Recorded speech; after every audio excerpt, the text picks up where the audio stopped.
For you new people, I only have one rule. Everyone fights, no one quits. If you don't do your job, I'll shoot you.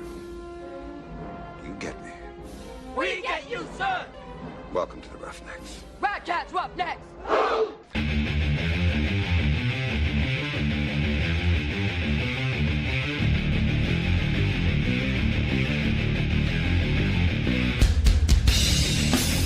Live from San Diego, California. Knew it was going to be weird doing this show. I am on my travel break. Yes, I do respond to non-paid chat. I'm not happy. I am in San Diego, California. Just got done with running golf. I'm shooting this live from my beautiful honeymoon suite here at Town and Country Resort. So we stayed an extra night just so I could do this show just for you. Boy, do I have something for you. Happy Easter. Merry Easter. He's risen, whatever your preferred greeting is today. Apologize for the echo if there's any echo. There we go. All right, you guys. Where are you? Oh, yeah, we could start with this. Oh, God. I can't even believe I'm going to play this one.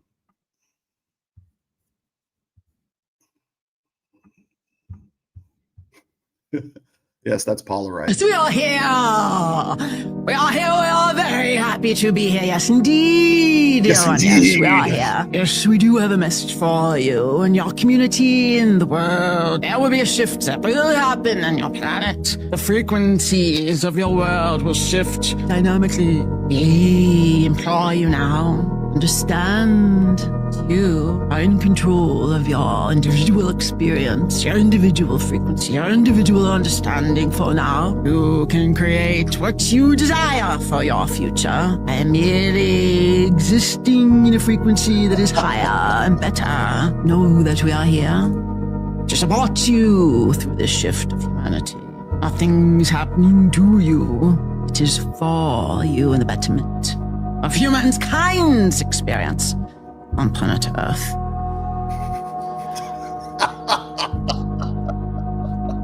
What was that? Wow. You see?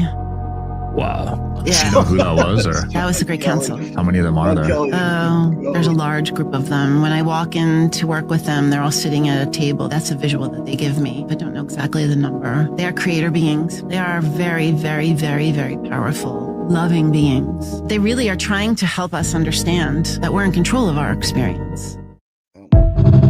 Unlike this broad. him for 3 years with his best friend. We had 2 kids, 3 and 6 years old. And he could have walked away, should have walked away, could have. And when all this came out, and I hid it for 3 years in the church, when all of this came out, he looked at me and listened. A good therapist knows your feelings are valid and you can feel all of those things. He was mad. He was hurt. He was confused. He was disoriented. All those things were still true. None of that was underscored or not a part of his experience. But what was also a part of his experience, because he had been submitting and surrendering to the Lord so faithfully for so long, was he literally looked at me, and all I expected him to do was exactly what every man had done in my life, my dad, all these other men, was to leave. And instead, he looked at me and he said, Casey, I don't know how to not love you. That is when Jesus became my Lord. That is when I got grace for the first time in my life. I realized that that is what Jesus had been saying to me all along.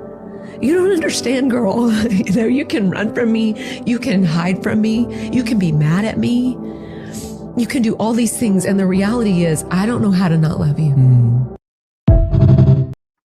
Emotional isn't masculinity. Masculinity is self-control, I'm afraid. Being masculine is being able to step back and go, this isn't necessarily the right thing to do. I have to think about it. I have to do something that's more productive, that's positive. I have to criticize myself sometimes. Weak people can't criticize themselves. So if you're listening to me, at least be willing to say that maybe some of my ideas are wrong. My ideas and your ideas. That to me is strength. That to me is a masculine virtue. Being able to criticize your own side and not get always so emotional and overheated and leaving nasty YouTube comments. Speaking of emotional. It came from the left, this notion of toxic masculinity. There's no such thing, because there's violence, there's people who are criminals, there's people who are unkind. That means they're not masculine. Masculinity is being a protector, a provider, a procreator. That's not what Robert Greene just said a minute ago. And the Democratic Party seems to believe that leaning into anything around your advantage of being male in terms of your strength, your kindness, you're wanting to procreate, you're initiating sexual contact or sexual romantic interest is somehow a threat and somehow toxic. I just think they've sent absolutely the wrong signal. And into that void has stepped basically thinly veiled misogyny that is just so ugly. Trump flew right into it. The reason Trump won this election, in my view, is the groups that pivoted hardest from blue to red, 2020 to 2024, were Latinos who were sick of being categorized by their identity. Well, it might have had something to do with the irregularities of the 2020 election there. But numbers 2 and 3 were people under the age of 30, especially males, who are not doing very well and feel like Donald Trump feels their pain, and women age 45 to 64. And my thesis is that's their mothers. Because if your son isn't doing well, you don't care about territorial sovereignty in Ukraine or transgender rights. You just want to change. Well, speaking of those mothers. Like there's something vengeful about the modern feminist movement, which is let's get them, let's diminish them, let's take over, let's push them out. We've taken away their purpose. Remember, the purpose for men was to protect their family. It was to hunt in the old days, feed their families, but it was also to protect their families. It was to provide for their families. And what we've done in reversing everything is, although we raised up women, and there are certainly positive things about raising up women, but when we raised up women, we denigrated men. And I have 2 sons, so this is very personal for me. And I also see a lot of young men in my practice, young adult men. And you ever notice that these feminists and therapists and outspoken, let's just say, teen woman pundits, all seem to just gravitate towards the other side when they have a couple of boys, huh?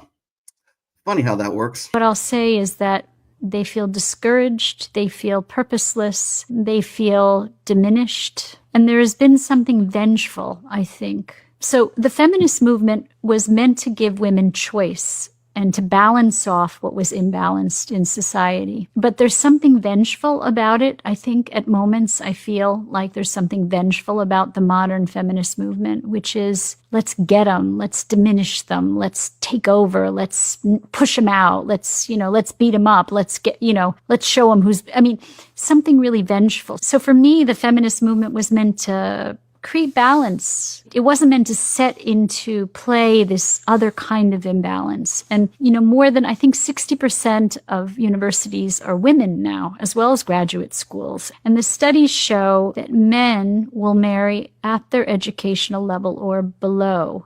Women will only marry at their educational level or above. And by diminishing men so much in terms of our education and professions, We've basically taken men's purpose away. They feel purposeless. And the other thing is, and I'm going to say, when men stay home to nurture their children. Now, remember, as mammals, we have defined roles. That is not instinctual for men to stay home and nurture their young. It's a reverse of something. And the issue there is that there's an inverse relationship between oxytocin and testosterone. The higher the oxytocin, guess what? The lower the testosterone. Yes. Despite what you might be thinking, these two circles are not equal. I repeat, these two circles are not equal. One is in fact larger than the other. What I need you to do is determine which one that is. So, please raise your hand if you believe the blue circle is larger than the red. Raise your hand, class. All right. Please raise your hand if you believe the red circle is larger than the blue. All right, very good. Now, before I said anything about these two circles, what was your first instinct? Equal, right? Because they look equal. And the reason why they look equal is because, in fact, they are equal. These two circles are identical. Yet I got just about every one of you to raise your hand and say that they're not. So what do we learn? That you can be manipulated like that to believe in something that goes against your natural instincts. Just imagine as a child you're taught that the blue circle is larger than the red. If you say it enough times, you convince yourself that's the truth. If you're told the lie enough times, it becomes part of your reality. And if enough people are taught that lie, that the blue circle is larger than the red, well, now it becomes part of the culture. And if that culture then passes that misinformation along to the next generation, well, now it becomes tradition.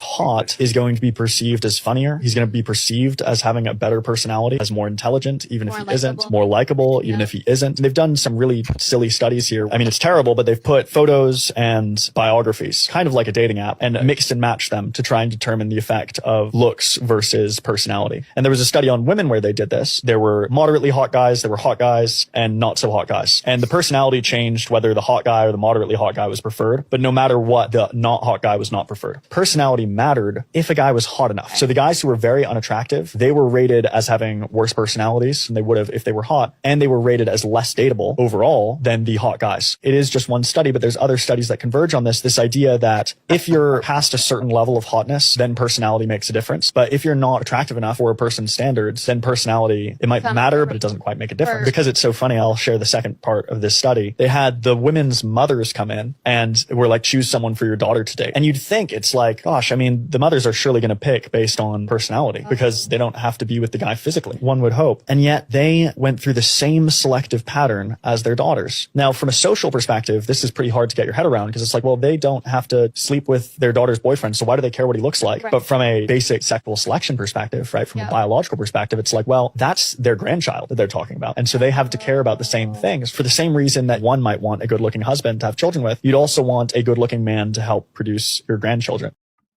It's time to bring out some eligible bachelors. Now, each of you has a balloon, and if for whatever reason you're not feeling it, just go ahead and pop that balloon, all right? Perfect. All right, let's bring out our first guy. Hey, what's your name? Mark. Mark, what do you do for work? I own a tech company called Lumiere. We just got acquired by Google, so we've been busy onboarding them. Mark, are you a millionaire? Oh, shit. Yeah, I guess. Oh, wow. What do you do for fun? Well, I love to surf, so summertime I'm at my home in Malibu. During the winter I like to go to my place in Paris. But lately I've just been enjoying spending time on my yacht just off the coast of Italy. Hi, sorry, can I put my balloon back together? You could have had this! You could have been with a big dog. Yeah, get down there. Yeah, pick it up. Bark like a dog. Okay. It's getting a little weird. I want you to tune in next week when we get a new batch of singles. All right, that's enough of that. Good afternoon. What time is it? Oh, it's 1:19. It's 1:19 on the West Coast. Welcome. Look at this spacious, wonderful. Look, I got tracking with the Osmo today. Isn't that cool? Yeah, I'm using my DJI Osmo as a webcam today. And I'm messing with the settings here today. So if things look a little weird or if the sound's a little weird, let me know. Oh, yeah. So anyways, just got done with the bunny ball last night with Mike Sartain. That was a lot of fun. We did RUIFBB Pro. I would like to be. If the camera goes out, or if you see something that looks like like this, just let me know, because the thing is like kind of fading in and out. I think it should be okay because it's tracking me right now, so we should be all right. Let me pull some of these things out here. I'm going to do a kind of a loose show today. I actually stayed one. Yes, that's me. Sure. Moose is already in fire, man. Dude, I can't even take this show on the freaking road. So anyways, we did the bunny ball last night. It was for children's, as a children's charity. I wish I remembered the name. I probably should. Did some really interesting interviews yesterday, because the demographic here for the bunny ball is much different than what's going on at Babes in Toyland and everything else. Yeah, I realize it's 420 and it's Easter too. So we have the Town and Country Resort here has probably about 4 different restaurants. There's a gigantic pool. I don't know if you can see. Let's see if I lean over here, you can see at least the deck part of that. But yeah, it's been a fun ride so far. I have not been in San Diego in a very long time. My mom used to live here, actually. I used to. Would you like some story time with Rollo really quick? I used to go when I was 14, 15. My parents had already split up, but I used to live in Southern California. I used to live in Pasadena, and whenever there was a long weekend, I would jump on a train at Union Station and take it down to San Diego so I could see my mom. And then I would go out on a headboat, which, if you know what a headboat is, it's deep sea fishing. It's not like, catching marlin or anything like that, but it was one of the things I really liked to do when I was like 14, 15 years old. And so I'd go down, fish for that day, and then spend another day with my mom, and then I'd go back. And so that was kind of brings back memories of coming out here. So it was a lot of fun. But anyways, speaking of fun, I have to make a couple of announcements right quick. This is the announcements part of the show. I finally have the slick here. We are going to be at the Miami White Party on May 17th. This is my Reignite group. You do not have to be part of the Reignite group to do it. You can actually head up and if you happen to be in Miami on the week of the 13th through the 19th, that's when I'm going to be there. I will be there for the White Party, of course. And we also have 2 slots left on the deep sea fishing trip. That's what reminded me of it. That's going to be on the 15th. It's going to be on my good friend Captain Nelson's boat. And we're, from what I can see, they're getting into a lot of dolphin or mahi-mahi, if you know what that is. Not actually flipper, not the porpoise. There's a difference. They're getting into a lot of sailfish and stuff too, so it's looking pretty good. There goes my cam again. Let's see if I can get this thing to behave. I might have to use the camera on the laptop. But anyways, just to finish out here, we'll be there. We're also going to be doing a lot of meetup stuff. There's going to be just, I don't want to say courses, but it's more of a meetup, kind of a Q&A kind of thing. This is much more relaxed, much more like I don't do really well with like, classroom style settings and shit like that. So that's going to be the long and the short of it for this particular event. Then let's see, on the 16th, we're going to be meeting up at Jackson Maximus, myself, Jim Kilgore, Joe Marron, and anybody else who wants to participate. We're going to be at Jackson Maximus, which is a haberdashery. I guess you would call it a haberdashery. I'm not really sure. Let me see if I can get the Osmo to come back up again. Sorry, I'm struggling with my video work here. Oh, there we go. Okay. So I might have to switch between the two here. Let's see if I can get this thing. I really like this Osmo, but it's not the best webcam, although it is great. I do like the quality of it. Let's see if I can get it to come back up. There we go. Ah, got it. All right. Nice. That'll do. Is that all I had to do is reboot the camera? All right. So anyways, let's go back here. This is the white party. I'll also be doing let's see, Fresh and Fit will be, Mike and I will be on Fresh and Fit. Probably the Danza project too. I haven't talked to Miguel yet, but I'm going to see if I can get in touch with him this week, see if we can do the Danza project while we're out there. And that's what we're going to do. Now, if you're wondering what the price is, if you're wondering what the total cost of the event is, this is the Miami White Party. So that's Babes in Toyland. It's like the premier event that Steve Fowler does for these events. I would say between the Miami White Party and the let's see if I can get there we go. Got the tracking again. Between Swim Week in August in Las Vegas and the one that's in Miami, I would say those are pretty much the premier events for Babes in Toyland. Okay.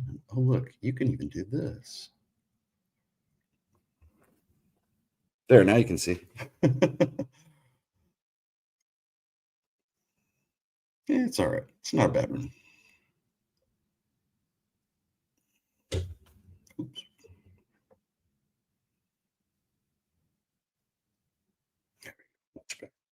It's weird. I should have just brought one of the cameras. Anyway, so if you're wondering what the price is, it's $9.97. You do not have to be part of Reignite, although if you're part of Reignite already, you're in, so you can go. But the link for this, if you want to participate, if you're going to be in the Miami area during that week anyways, or if you want to be on the fishing trip, there's 2 slots left on the fishing trip right now. I sold one over the course of the last week. The fishing trip itself is part of this, part of the package. So it's $9.97. Again, the fishing trip is, just want to break even because I just want to go out and have a good time. The fish are the goal. So I want to go out there.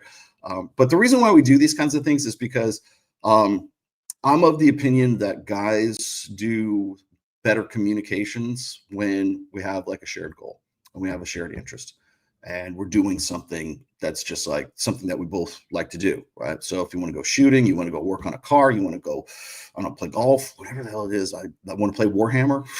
I should try that. I should actually try that and see if I can get some guys who are like gamers and see if they want to like go and, you know, get a game or something like that. That's kind of like a one-on-one kind of thing. But like if you had like 3 or 4 guys who are in the same hobbies or something like that, it might be fun. You know, that's funny. I occasionally do hobby podcasts with the guys from the Masculine Geeks, and we all share a common love of like playing D&D and nerding out and playing, you know, Warhammer and painting models and stuff like that. And we just sit there and we talk when we're just doing our you know, fiddling around and stuff. And we have some of the best conversations I think could really come out of those streams. But anyways, today I'm going to get into sedation.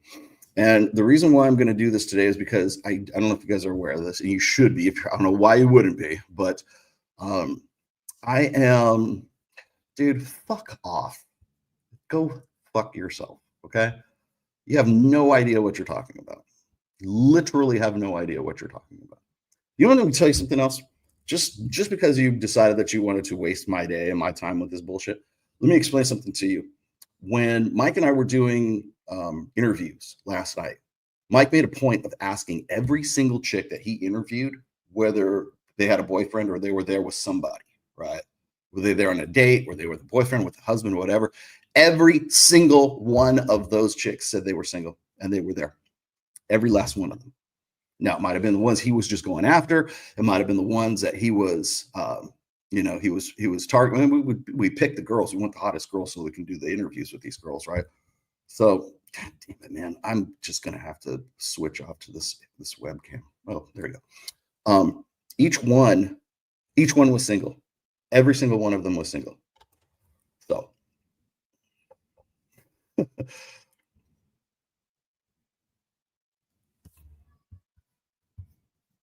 right. So, no, I was gonna say. So here's the deal: is one of the things that me and Mike were talking about last night at Babes and Toy, well, not Babes, at Bunny Ball here. is just the level of singleness, I guess. Like every chick there was primed. Every chick there was ready to talk. I had no problem with any kind of conversation with them. Now, granted, people already know who I am most of the time, but the thing is when we were there, it's like, I don't know. It just seems like the opportunities just abound at these places. People always ask me, Rollo, where do I meet girls? You know, I can't find any quality girls, right? Of course, what are you going to, go to church, right? Well, you just saw the chick that I showed you in the video before here, where this girl, this good church-going woman, been having an affair with her husband's best friend for 3 solid years. They have 3 kids, something like that. You're going to take a chance. You're going out there to take chances, okay? But the thing is nobody's doing it. And every one of these chicks that's at one of these events, man, every single one of them is single. Every one. I mean, with a few exceptions, maybe they're there with a husband or something like that. But they're there to have fun. They're there to meet people, like the good old days. I was just reading Rob Henderson. In fact, I might even read this. Rob Henderson has a Substack that he was talking about, like, you know, the best way to go, how to pick up chicks, basically. It's the first time I think I've ever, I mean, for lack of a better term, first time I've ever heard or read a Substack by Rob Henderson on like what you ought to do kind of thing. I'm like, oh, well, and he would have made a great pickup artist back in the mid 2000s because it's pretty much the same thing. So yeah, the church is full of hoes. Yeah, well, I'm funny. I got into, I don't know if I got into hot water for saying something like that, but the thing is that I mentioned something to the effect that like Christianity today is a psyop.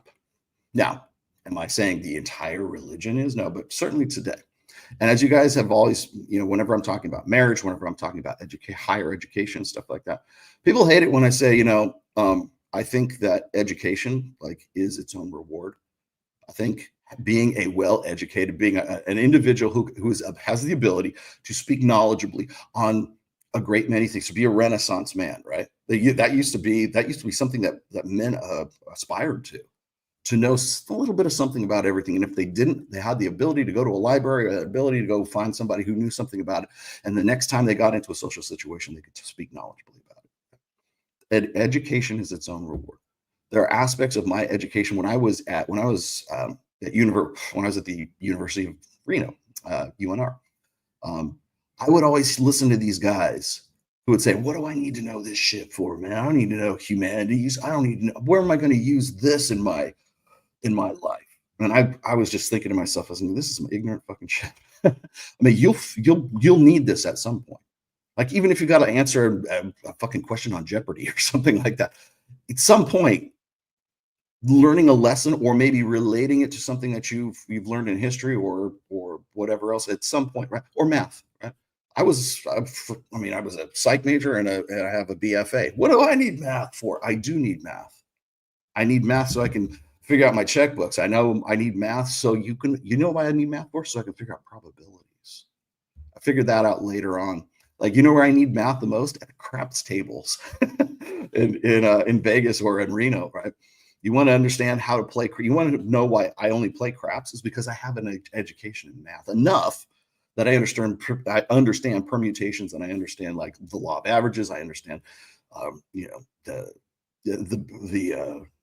the way that the dice roll. Right? What are the odds? And the odds is that on craps are the best odds in the house. Now, house almost always wins, and there's ways that they kind of like wiggle around that so you get one roll bets and, you know, everything else. But the fact of the matter is at least if you have even just like that basic sort of like, it's not even that advanced, you know, mathematics. You don't need like trigonometry to figure out how to play craps or figure out what your odds are on craps. But it's good to have that knowledge, right? The problem I have is I don't. Yeah, you need math to play 40K. That's for goddamn sure. Or that's funny you should say that, because like, you know, when I use math and 40K is when I'm comparing the effectiveness of. Here we go. You guys are going to make me nerd out. Comparing, like figuring out what the effectiveness is of that particular unit. Like if you're using units in 40K, to the points cost or the points valuation of it. I know everybody does this. It's called Math Hammer, right? But it teaches all those things, right? You got to understand them. But what do I need this stuff for? I'm a humanities major. What do I need this for? I got a BFA. No, you need to know what math is. You have to have at least a basic understanding of it. Anyways, to be able to speak on things knowledgeably, to have a well-rounded education is its own reward. And then also be able, it develops critical thinking skills. You want to know why I turned into a writer? Like later on in my life is because when I was at UNR, it taught me to write every single day. I had to write. I had to journal every day. I had to write essays. I had to write. I was constantly writing notes. You know where I picked up my habit of. I mean, shit. I got one right here on the road. Right. I keep a notebook with me. I have ever since I was at UNR. I've kept a notebook with me for the rest of my life. But here's the thing: is like when I listen to Aaron Clary talk about useless degrees and stuff like that, I'm like, yeah, he's not wrong. Yes, there's diploma mills. Yes, and yeah, it's a liberal feminist indoctrination camp. Okay, yeah, you have a valid point. We'll give you that. But does that mean that you don't do it at all? Does that mean you just stay a dumbass? No. Oh, but I'm going to go learn a trade, or I'm going to go be a fireman, or I'm going to join the mill. Great. At least you have a direction. At least you have a purpose, right? I think education, like I said, is its own reward, but I don't like the way we do it now. Same thing with marriage. Marriage is an all downside risk for men today. Is it the bedrock of Western civilization and, socially enforced monogamy? Is it for the last, 8,000 years since agriculture, right? Yes. Is it a great idea? Yes. Is it mandated by the Lord on high, a master of the universe? Yes. Okay. But it sucks the way we do it now. Okay. We need reform. We need education reform. We need marriage reform. Right? And we need, we just have to fucking start rethinking things. And I think that's probably part of the problem I have today. What I'm doing right now is I'm right in the middle of writing the 6th book, which is going to be called Reignite. And I'm trying to make things more applicable. I'm trying to make it useful to people, because people go, well, it's long. The red pill's long on rhetoric and it's short on solutions and stuff. I'm still of the opinion that I shouldn't be giving anybody solutions. You should be working out your own solutions for yourself. But that doesn't mean I can't give you like a push in the right direction or suggestions, or I can't show you the dynamics or the synergies between certain concepts. So for instance, one of the things I was writing about, and if you follow my Substack, you probably already know this, I've been hammering out 4 different essays on frame. And although my fellow colleague and best friend Ryan Stone has done an admirable job with his book Frame, I use Frame as the last 4 or 5 essays that form a chapter in my book. I use them to link them to burden of performance. I use them to link to other concepts as well. But there's one sort of overarching issue. Before anybody can do any kind of personal growth, I constantly keep hearing these guys, you want to be the best version of yourself. Or you got guys that what is it, positivity gurus or whoever, whatever your red pill messiah is, right? Whoever's program you're following, right? I don't want a cult. I don't want guys to go, I'm a Tomasi guy, right? I'm a Rich Cooper guy. I'm a Andrew Tate guy. I'm a Myron Gaines guy. I'm not trying to, I don't want that to be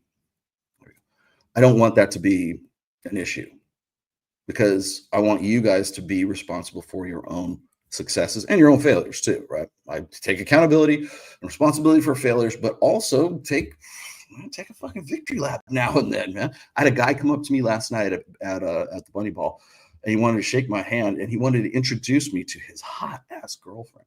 And then, pulls me aside later on. He goes, see that chick that I'm with? He says, I attribute that to you. Like, what you taught me in your books got me with her. I'm like, remember, I always tell you guys, show me your work. Great. I mean, a piece of ass is take your victory lap. Did you get out of a bad situation? Did you get out of a bad marriage? Did you get out of a BPD relationship with a woman? Great. Show me, take your victory lap. Show me the work, please. That's what I want you guys to, I want you to be responsible for your own victories as well as your own defeats, and learn from those defeats and come back and then be victorious again. Right. So, anyways, I just want to, I want to point out that there's one issue that is going to hold you back from anything. And I've said this on a few occasions, but I've never really written an article about it. I wrote there's a whole section, chapter in the new book about sedation. And if you haven't read, if you would like a preview of that, you can go to my Substack, which is in the description there below. By the way, if you want to go to the Miami gig in May, there's also that link is right there. But my Substack, if you now I have a paid Substack. Sorry, there's a paywall there. It's all of $9.99. So if you can't afford a latte over here at the coffee shop, then what are you doing watching me?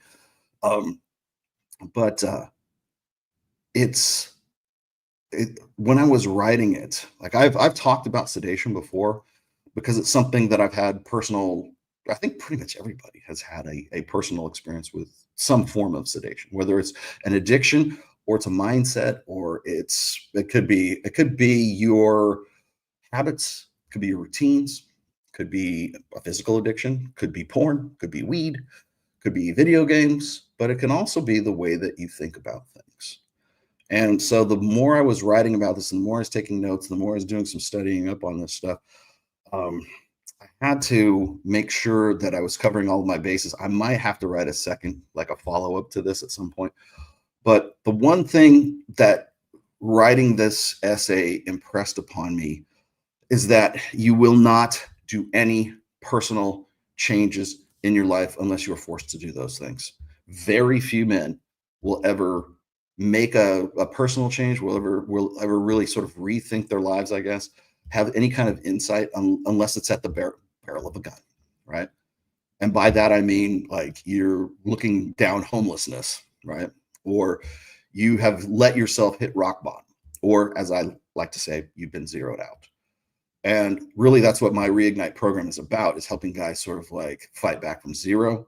Or if you've never, maybe you've been at zero this whole time and you just want to sort of build yourself up into something new. Becoming something new takes effort. It takes a level of clarity and a level of focus that most men simply don't have. And I've learned this recently because I've been working out quite a bit, right? I've been going to Powerhouse Gym. If you guys, somebody asked me about Crystal Becks. I'll give you the answer to Crystal Becks later on. You guys are going to shit your pants. But one of my good friends who was on Access Vegas, Alvaro Pena, I work out with him. I work out with Hide Yamagishi, who is IFBB Pro champion of 2023. And it took working with these pros. By the way, if you've seen this picture on my Instagram, there's a black woman bodybuilder. Okay, people keep saying, "Oh, is that a horse? Is she? What is that? A man? Is that a?" That's Iris fucking Kyle. Okay, 10 times a Miss Olympia winner. That's who that is. Those are the people that I walk around with and who greet me every morning at Powerhouse Gym. So one of the things I've learned really since I started working out there and I started like really applying myself to my lifts and to actually like having something that's a little more organized, it made me realize the amount of effort and energy that you have to put into it to achieve the results that you want to achieve. Now, I'm not going to go compete in the Mr. O. I don't even have a plan. Like the first thing anybody asks you is like, if you're working with a personal trainer or something like that, go, what are your fitness goals? To look like that, to look like Alvaro. That's what I want to. I want to see that. Dude, that's what I want. That's my fitness goal right there. 10% body fat, put on another 12 pounds of muscle, right? Something like that. Just because I want to, right? I live in Las Vegas right now, and I knew I'll tell you something. I consciously or unconsciously was doing this. Once we started doing Access Vegas and we had more and more hot chicks on there, you know, I'm no slouch, but I'm like, you know what? if we're going to have chicks on here that look like this, I need to make sure that I maintain. And that has positive results, not only for me personally, but also for my wife, for my business, for just talking to you guys. Am I going to start a fitness or a lifting, or am I going to do any kind of like bodybuilding channel? No, I know better than that. There's people who know way more than me, and people who will just outclass, who've been doing it longer and they do it better. So if you would like to know what my plan is, I'll give you. I'll let you know. I think I've mentioned it before. I do a modified version of Jay Cutler's Max OT lifting program. Who also, Jay Cutler, lives in Las Vegas. So, Jesus Christ, dude, really? Just ban these guys outright. Hi, Glenn Lawrence. That's who these guys are. I just hope you know. Glenn Lawrence's army has decided to grace us with their presence today, even when I'm here in beautiful sunny California.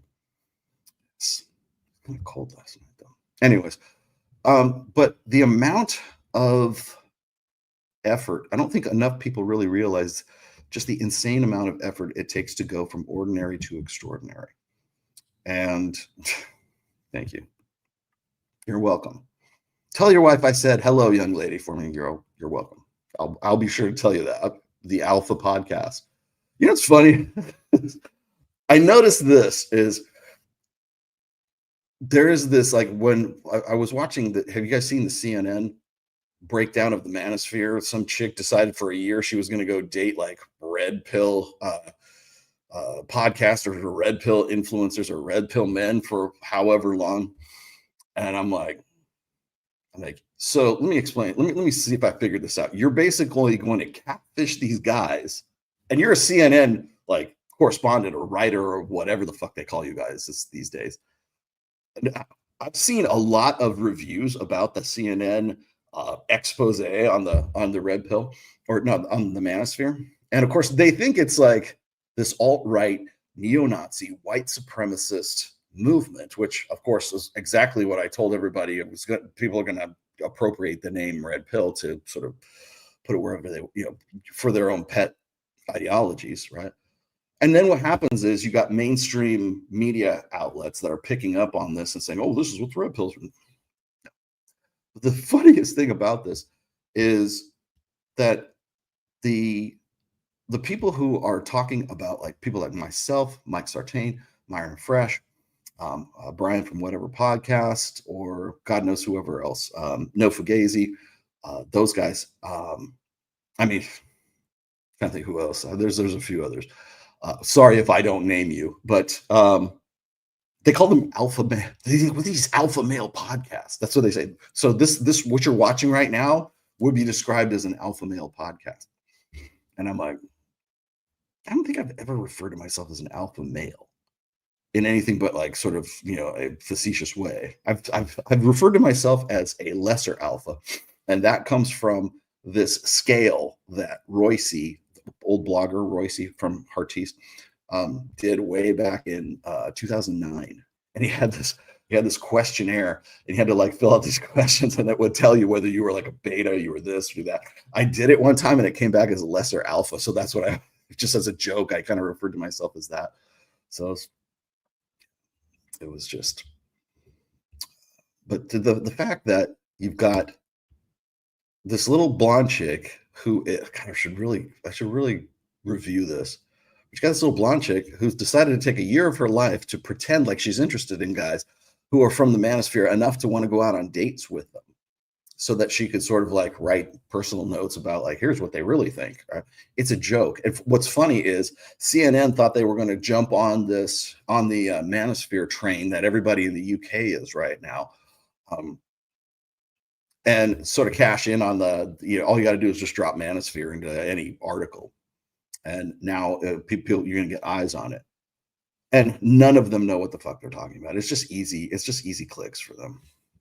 But anyways, I got a lot of these. Hang on, let me run. Siege D, Rolla, where are you and Mike? We're coming to Florida in Miami.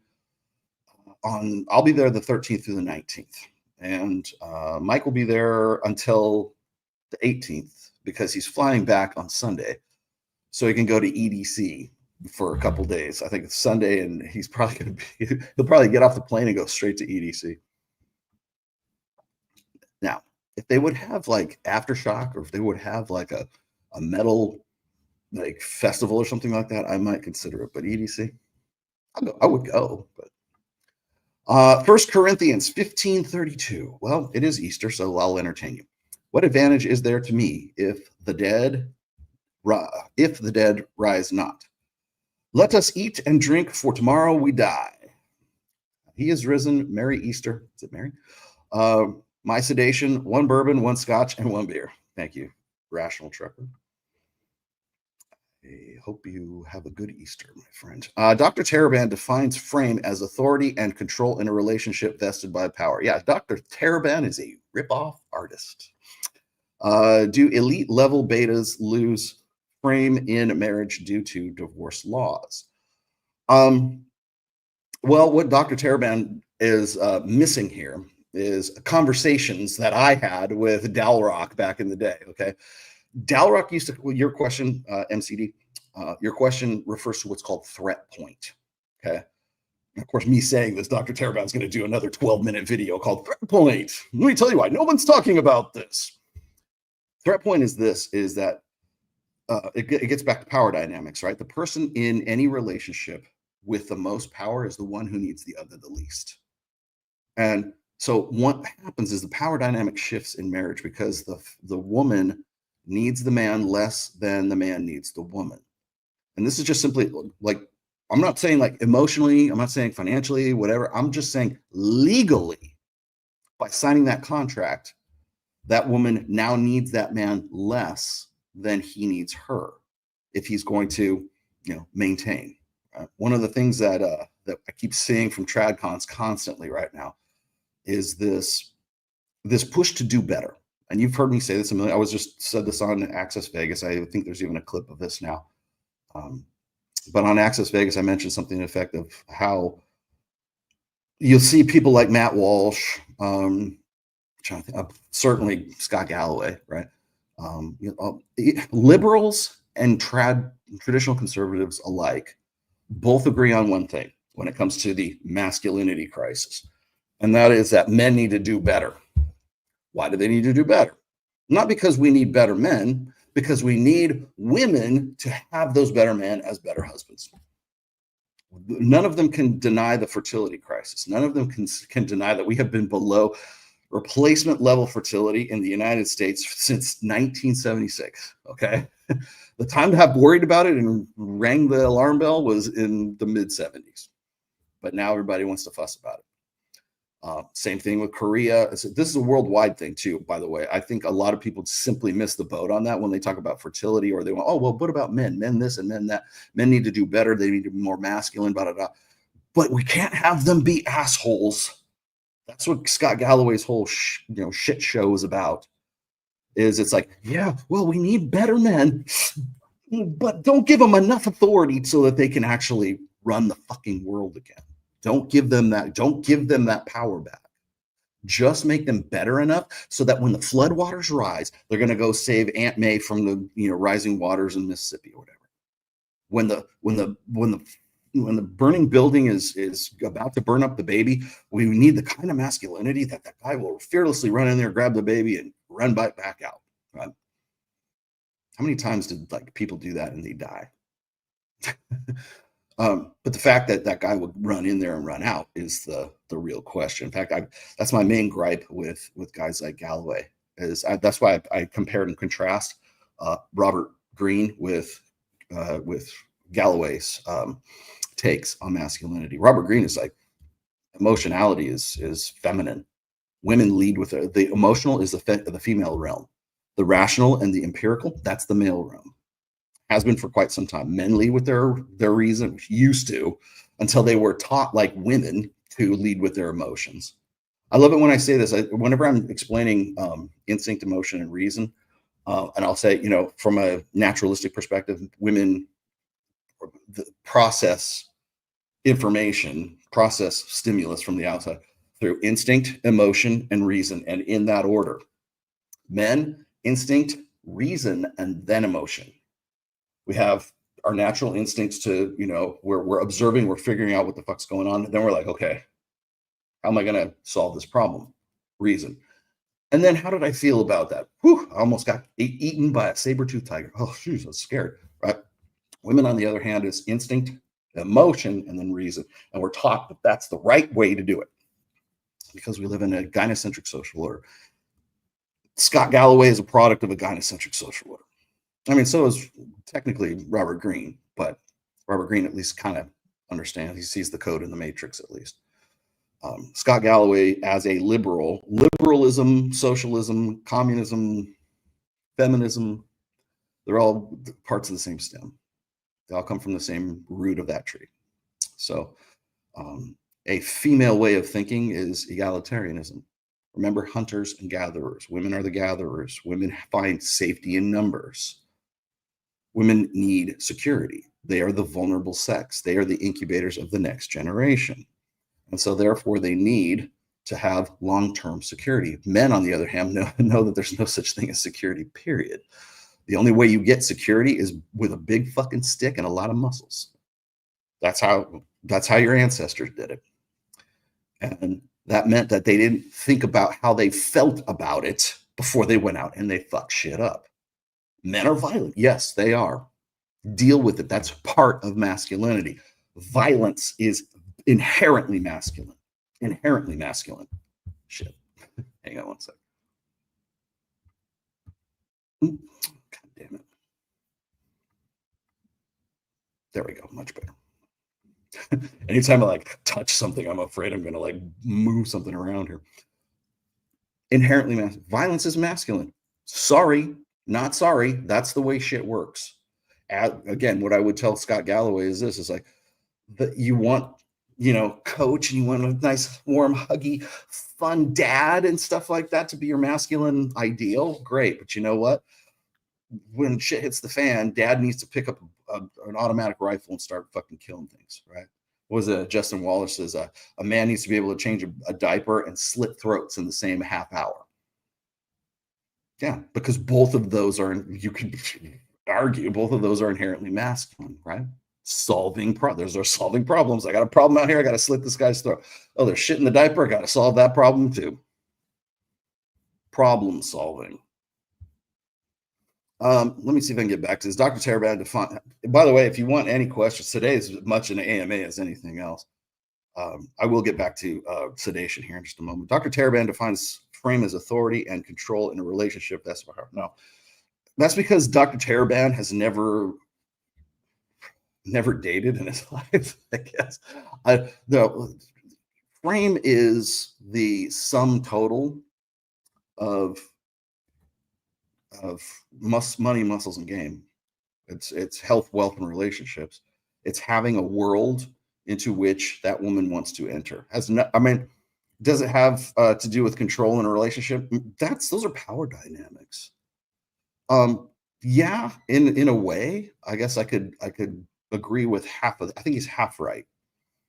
Not the first time he's been half right, is it? Thank you, Sam.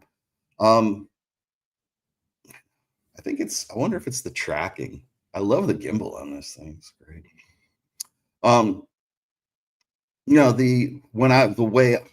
If you want to have any kind of in-depth understanding of frame, I've done probably 7 different chapters on it in various books, and certainly in the newest one. I've got at least 4 essays about that on Substack right now, as well as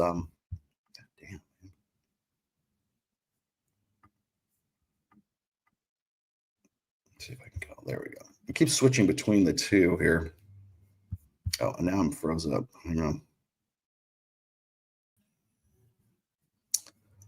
Hang on.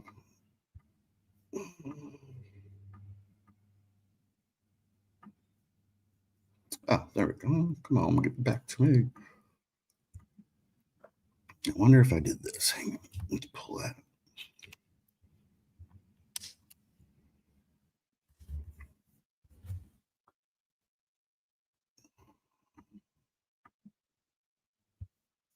Sorry, I'm trying to reinitialize this. Yeah, much better. Okay. I wonder if it's the tracking. Maybe I should just leave the tracking off. Lighting's better now too.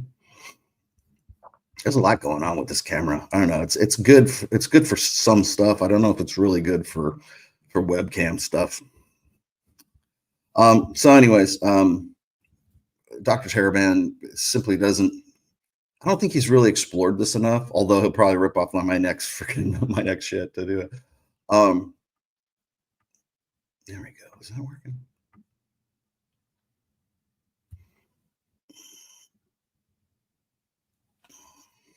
Got it.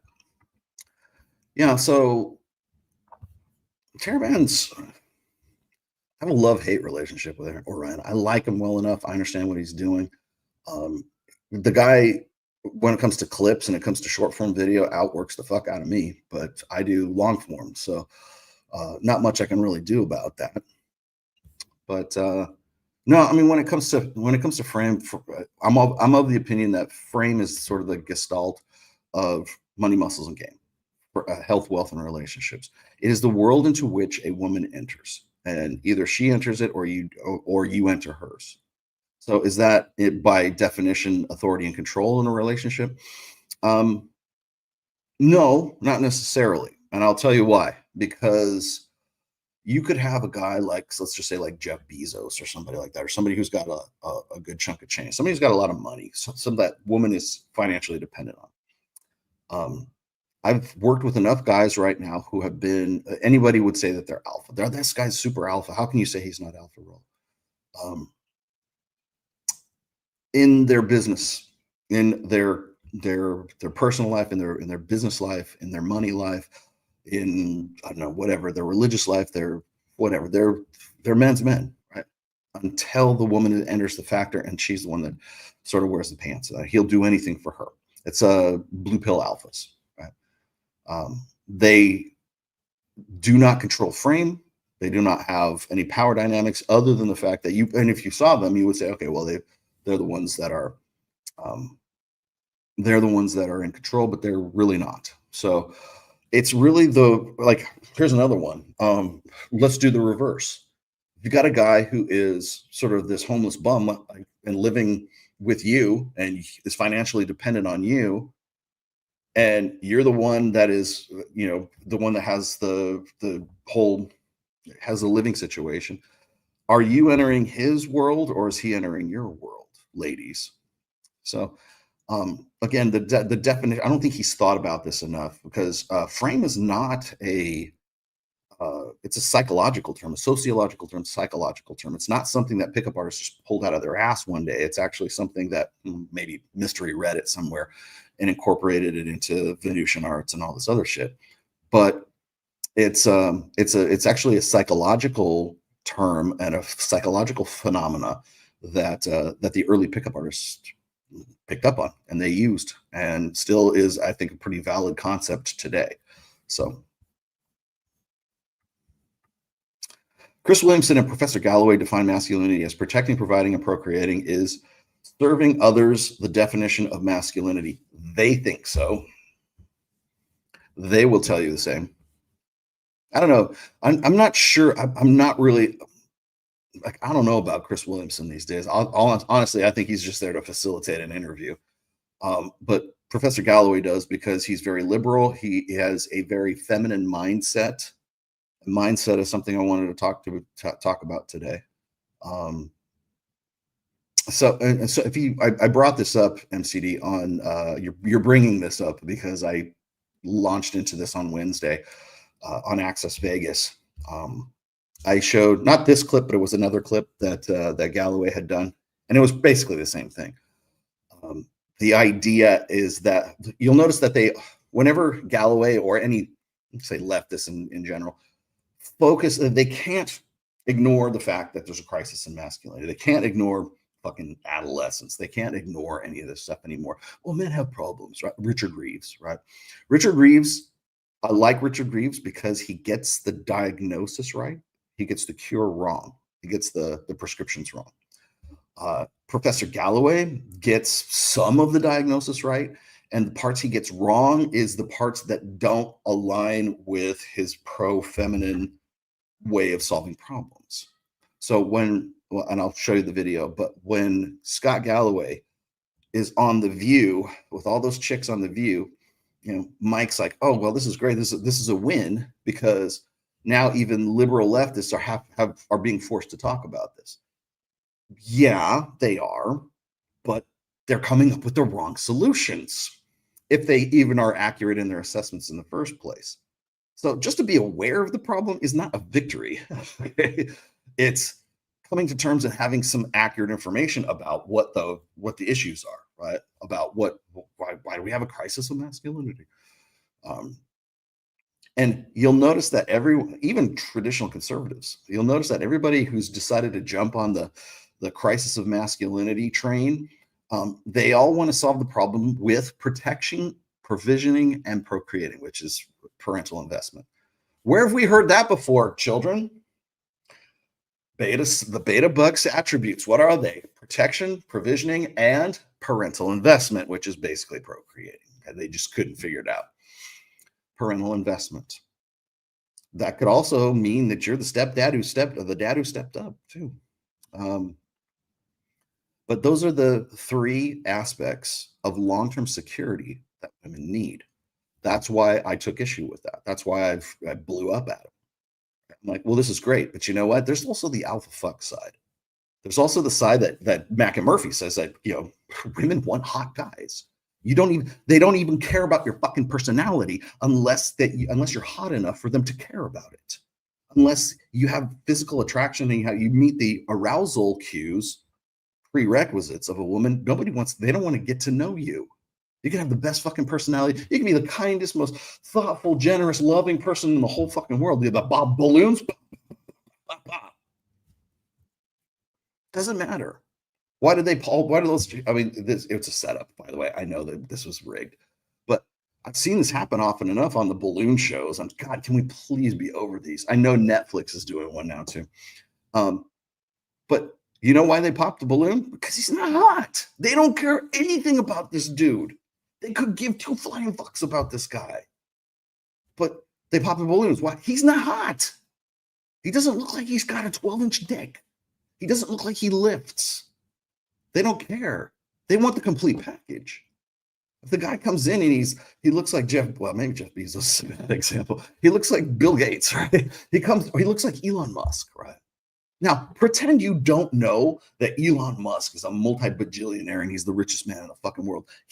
That guy, his physical body, like he's cloned. We clone Elon Musk and he walks into the balloon show. It sounds like a machine gun.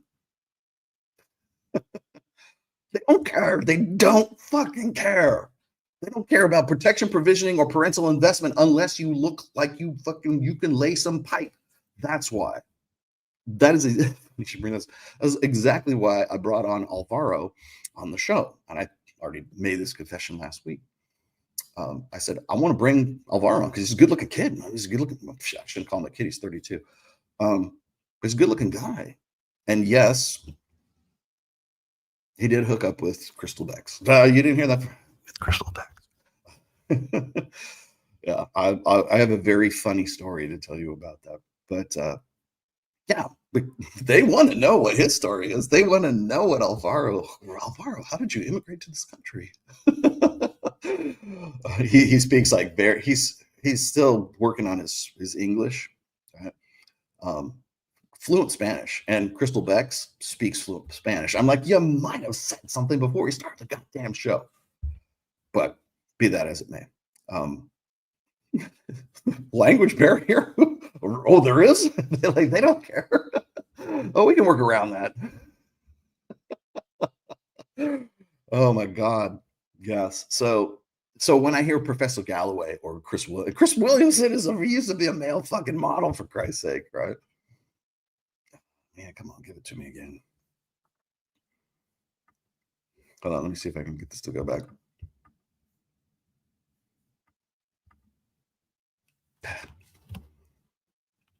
I feel like I have to do this like every 10 minutes now.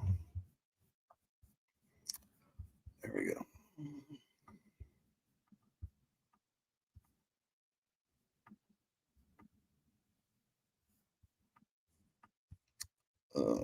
let's see what else we got. Oh, there we go. Much better. So anyways, yeah, I mean Scott Galloway. Scott Galloway is not as like what gets me is like you got these guys like if you look at Scott Galloway, do you think like in his past, like, this is the guy that fucked? It's like taking I think there's only one person that's you could take worse dating advice from, and that's pastors. Protestant evangelical pastors, right? Yeah. Well, remember why protection, provisioning, and parental investment are a thing. Oh, these are the things that women really find attractive. Yeah, and long-term mates. Once you get past the hot part, masculinity equals finding your own purpose. Partially finding function, finding something that you love to do. That's another thing. It's like I love it when my people are like, a real man does X, and they're always that X is something that serves them, serves women, or serves somebody else, or serves the greater good. Which is absolutely ridiculous if you think about it. But the thing that gets me, why does a guy like Scott Galloway default to the beta bucks side of hypergamy? Well, first of all, it's probably something that he feels like he has some direct control over. I was reading this article, and it was about marriage and why men get married, because men tend to get married or want to get married more than women do. First off, and second of all, if there is a divorce, it is men who are more likely to remarry, not once but twice. So you might even have 3 marriages, even if the one that they had before they were totally financially destroyed, emotionally destroyed. I still believe in love. I'm thinking, why the fuck would you? I've been asking myself this question recently, like, why the fuck would you want to become that better man that every tradcon wants you to be, so that you can enter into a contract as basically an indentured servant? Oh, for love, because God said we were supposed to do this way, right? God said. So, Jesus, not again. This keeps falling back and forth here. Hang on. Oh, I know why. Hang on. There we go. I wonder if it's a cord. Oh, there we go. Okay. Reinitiate. Come on, baby. Come back to me. Things get rough in this show. No. Not that one. Go to this one. Whoa. To you.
All right, there we go. My bad. That's what I get for screwing around. All right, let me get back to some of these here real fast. Sorry about that, guys. I had like audio issues that were like feeding back on me crazy. I don't know what I did. Honestly, I don't know what I did.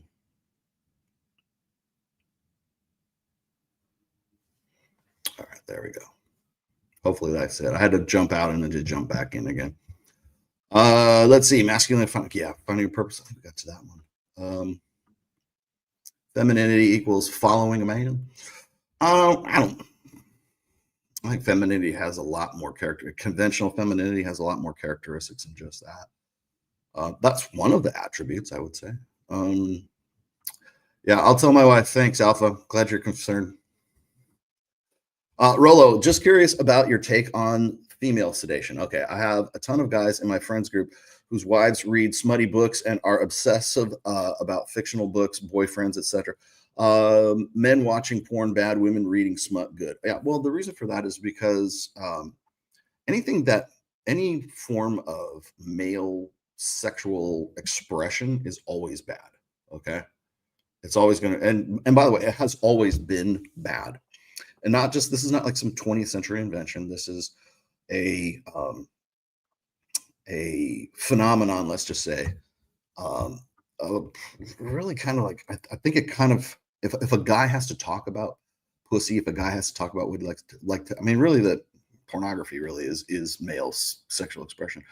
But I think the reason why it's different for women is because women aren't supposed to like it. Men, on the other hand, can't get enough of it. And it keeps a power dynamic between men and women established as long as sex is dirty and something that is very scarce for guys to get. Like, guys can't even talk about it. They can't express themselves sexually. They can't, like, you'll seem like a creep, right? Unless you look like Alvaro, right? You look like Justin Waller. An approach isn't creepy. But, you know, you look like an average guy who works at stocking shelves at CVS. That's creepy. It's the creep factor. You probably heard this a million times. It's like, you know, women will say, well, I can't find any good men. No, there's plenty of good men. There's just no good men that you're attracted to. And so then of course the women don't like to have that conversation, because then they're forced to either lower their expectations or put up and shut up. Those are the two choices. Those are the two solutions. Women will always be forced to settle in some way, shape, or form. Settling comes as this: settling for nothing at all, or settling for the guy who stocks the shelves at CVS. But as far as it's sedation, now you're kind of, it's a little bit off topic, a little bit off track here. Women's sedation can be, it's different. It varies, right? But it's whatever keeps that person. Now I'm going to talk about men here, but it's whatever keeps that person stuck in neutral. It's whatever keeps that person from making personal changes. It's whatever is preventing you from getting up in the morning. Like you're glued to the bed, right? For most guys, and now I put this out, I broadcast. Of course, I have to promote all of my videos. I promoted this on Twitter, and usually, you know, maybe I'll get 4 or 5 replies. I got a lot of replies for this because a lot of guys wanted to tell me, oh, it's all pornography. Pornography is the #1 sedation for men. Actually, it's alcohol, or really what it is it's your mindset. And I have to kind of get into mindset before I get into the sedation part of things, because it's, I can give you the easy ones. You want the easy ones? Here it is: pornography, dope, however you want to define that.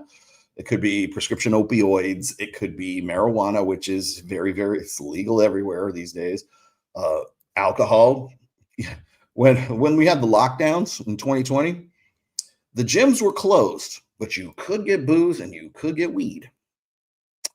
Tells you something about what they want you to prioritize, right? Those are sedations. Going to the gym. Mike has said, and I hate to say he's right, because I don't want it to be right, but Mike goes on record saying that TRT and testosterone, well, for gear for sure, will be made like super illegal, and you will not be able to get TRT. You will not be able to enhance yourself in any other, and men will, it's simply not allowed for men to do so. First off is because testosterone makes men violent, right? Or they'll find some cock and bull stuff. They'll go and fund some research. The government will go and fund some research to discover that TRT actually makes men into incels, or makes men violent, or makes men something. And so therefore we've got to do, so they'll fast track it through the Senate, and poof, gone, done. Because TRT amplifies and is man plus one, whereas booze, liquor, whatever, marijuana. Now, granted, I have to give a caveat, a really strong caveat here. Yes, I worked in wine and spirits. I still get residuals sometimes from brands that I used to work for, or that I put a lot of time and effort and energy into the bottles and their brand identity. I don't have a problem with drinking. I don't have a problem with you guys smoking weed. Please, by all means, I want you guys to go and like sedate your, for most vast majority of men, makes my life a whole lot fucking easier. The only time it doesn't make it easier is when I got to deal with drunk fucks on the road, and when somebody says, Rolo, I need help. How do I get off of the booze? How do I stop jerking off? How do I quit the video games? How do I, whatever, like, then it becomes my problem. But until then, please, I love Space Marine 2. I think it's great. I'll play. I'm not addicted to it. I like to play it. That's the only game I have on my PS5. I bought a PS5 just so I could play Space Marine 2. But that's the if it's something that takes you away, if it becomes an escape, anything can become an escape. I have an essay that I wrote a long time ago. Ryan will always remind me of it once or twice these days. It's called The Something Else. And the something else is this, is that if it wasn't pornography, it would be something else.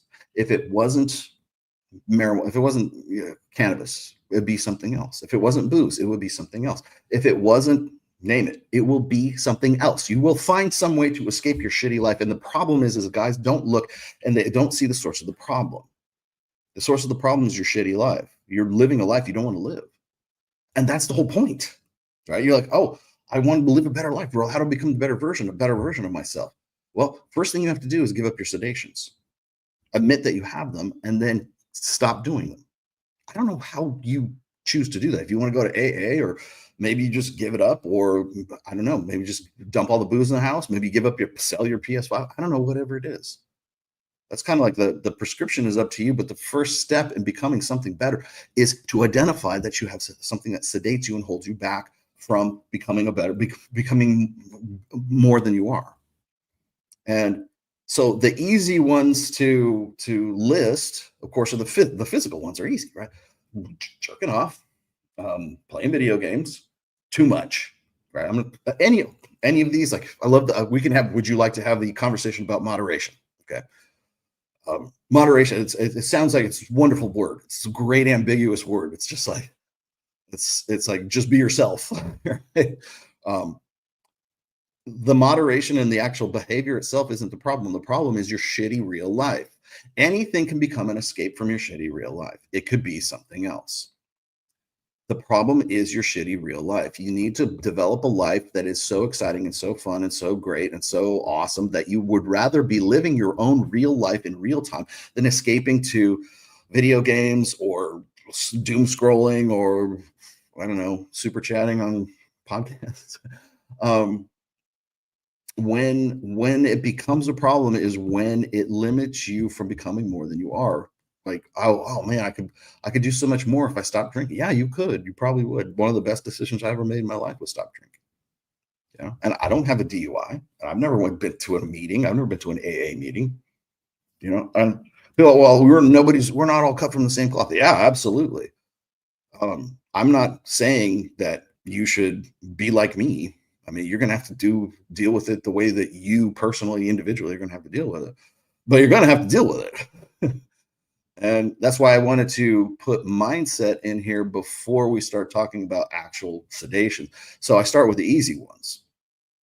The physical ones are the easiest. So food can be a sedation, right? You take comfort in eating, right? Ergo, you're overweight.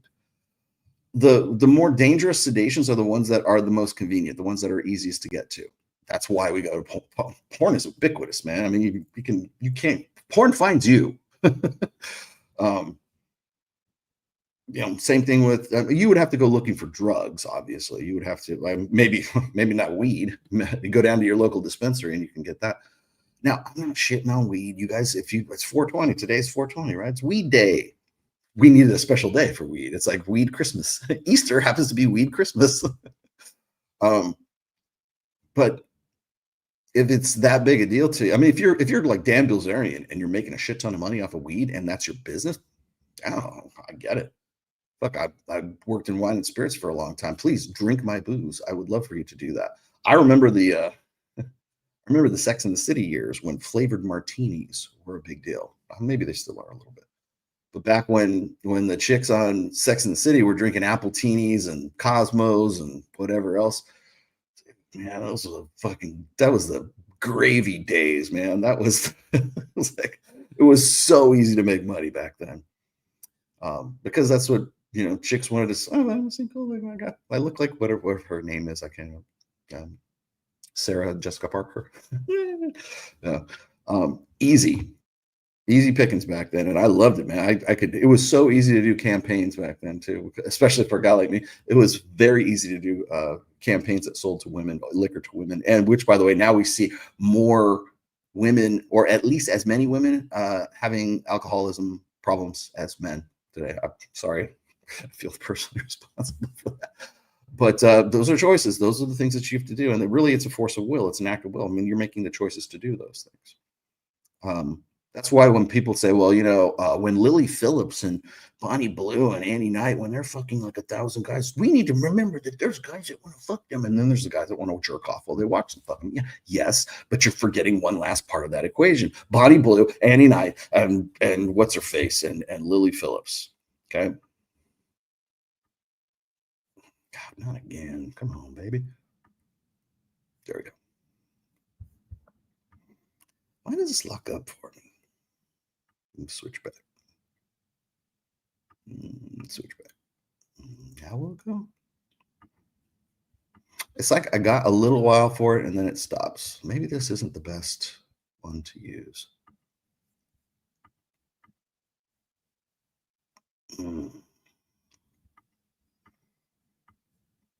How about this?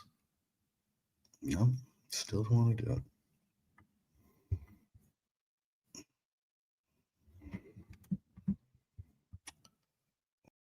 Difficulties again.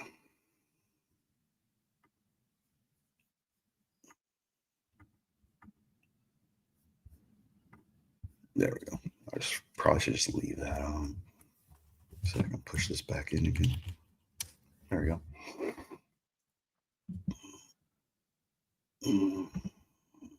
Now will you do it?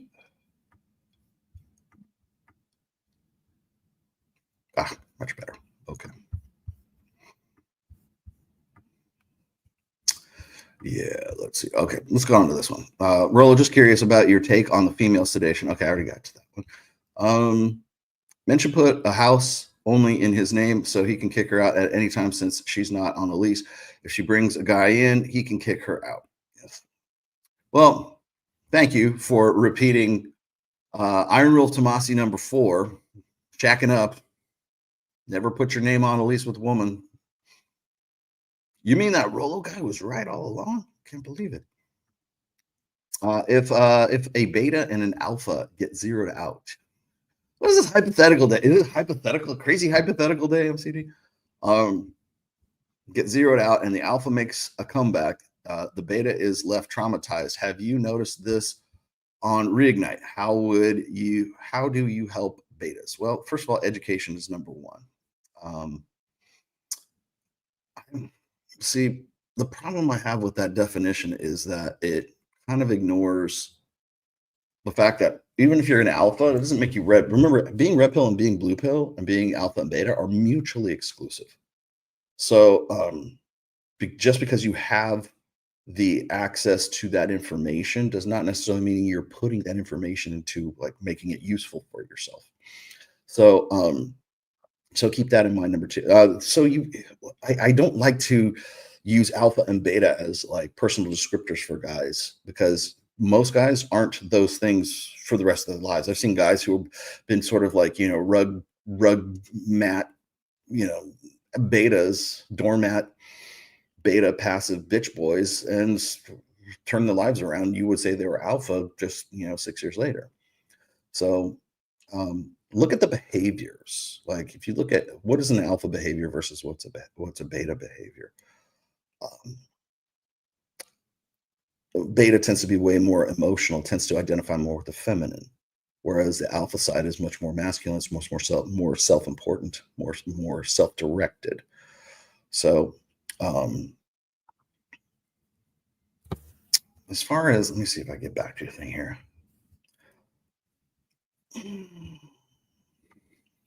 Why does a beta always have to be left traumatized, right? Like you would have to get over that trauma, first of all. In fact, that trauma is what sparks real change. As I was saying before, most guys don't make, well, most people in general don't make any real significant changes in their lives unless they are forced at the end of the barrel of the gun to do so.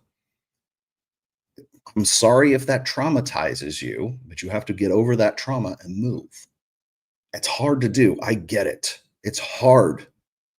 Fucking, but Rolo, I can't do it. Well, like, you know what? There's people who've gone off and faced like live ammunition in combat situations who come back with PTSD, who have overcome that level of trauma. So dealing with it and getting past it should, if anything, that should be a masculine virtue, right? It's not how many times you fall down, it's how many times you pick yourself back up, right? Get the fuck over it. You have to. There's only one way through it, and that's through it, right? I love it when like a guy's, well, I'm not going to see if I can depersonalize this a little bit. I've had guys who have come to me with some very traumatic experiences, and like that if they had gone to anybody but me, if they gone to like a girlfriend or something like that, or a family member, the first thing they would say is, well, maybe you need to see a therapist. Maybe you need to see some sort of counseling. Maybe you need psychological help, blah, blah, blah, blah, blah, right? And they come to me rather than them. And they can't afford a counselor. They can't afford, because they've been zeroed out. They don't have any money. What are they going to go to a social worker?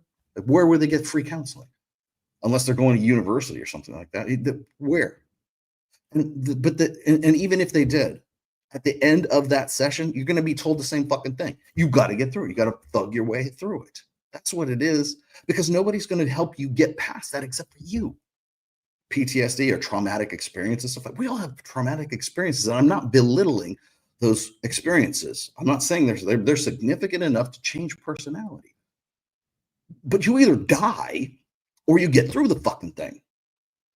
And even if you went to see the counselor, they'll tell you the same thing I'm telling you. You got to thug it out. You've got to fucking grit your teeth, laugh through your teeth, and fucking take it on the chin and move on to the next shit, man. And guess what? You're going to start living your life differently, because now you've had this traumatic experience. If anything, the beta who had the traumatic experience is probably going to have a more significant change than the alpha who just blew it off. So, Rolo, got it, Rolo. I'm in Florida and I want to meet with you in Sartain. What's a good way to contact you? You could just email me, man. I got your email. Hey, Rolo, happy Easter. Happy Easter to you. All we talk about men, but who will fix the accountability of women? Coming up.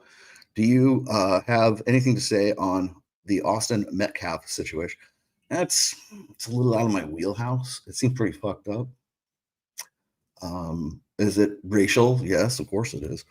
I don't know. It's not really in my wheelhouse. I'll defer to other people on this one.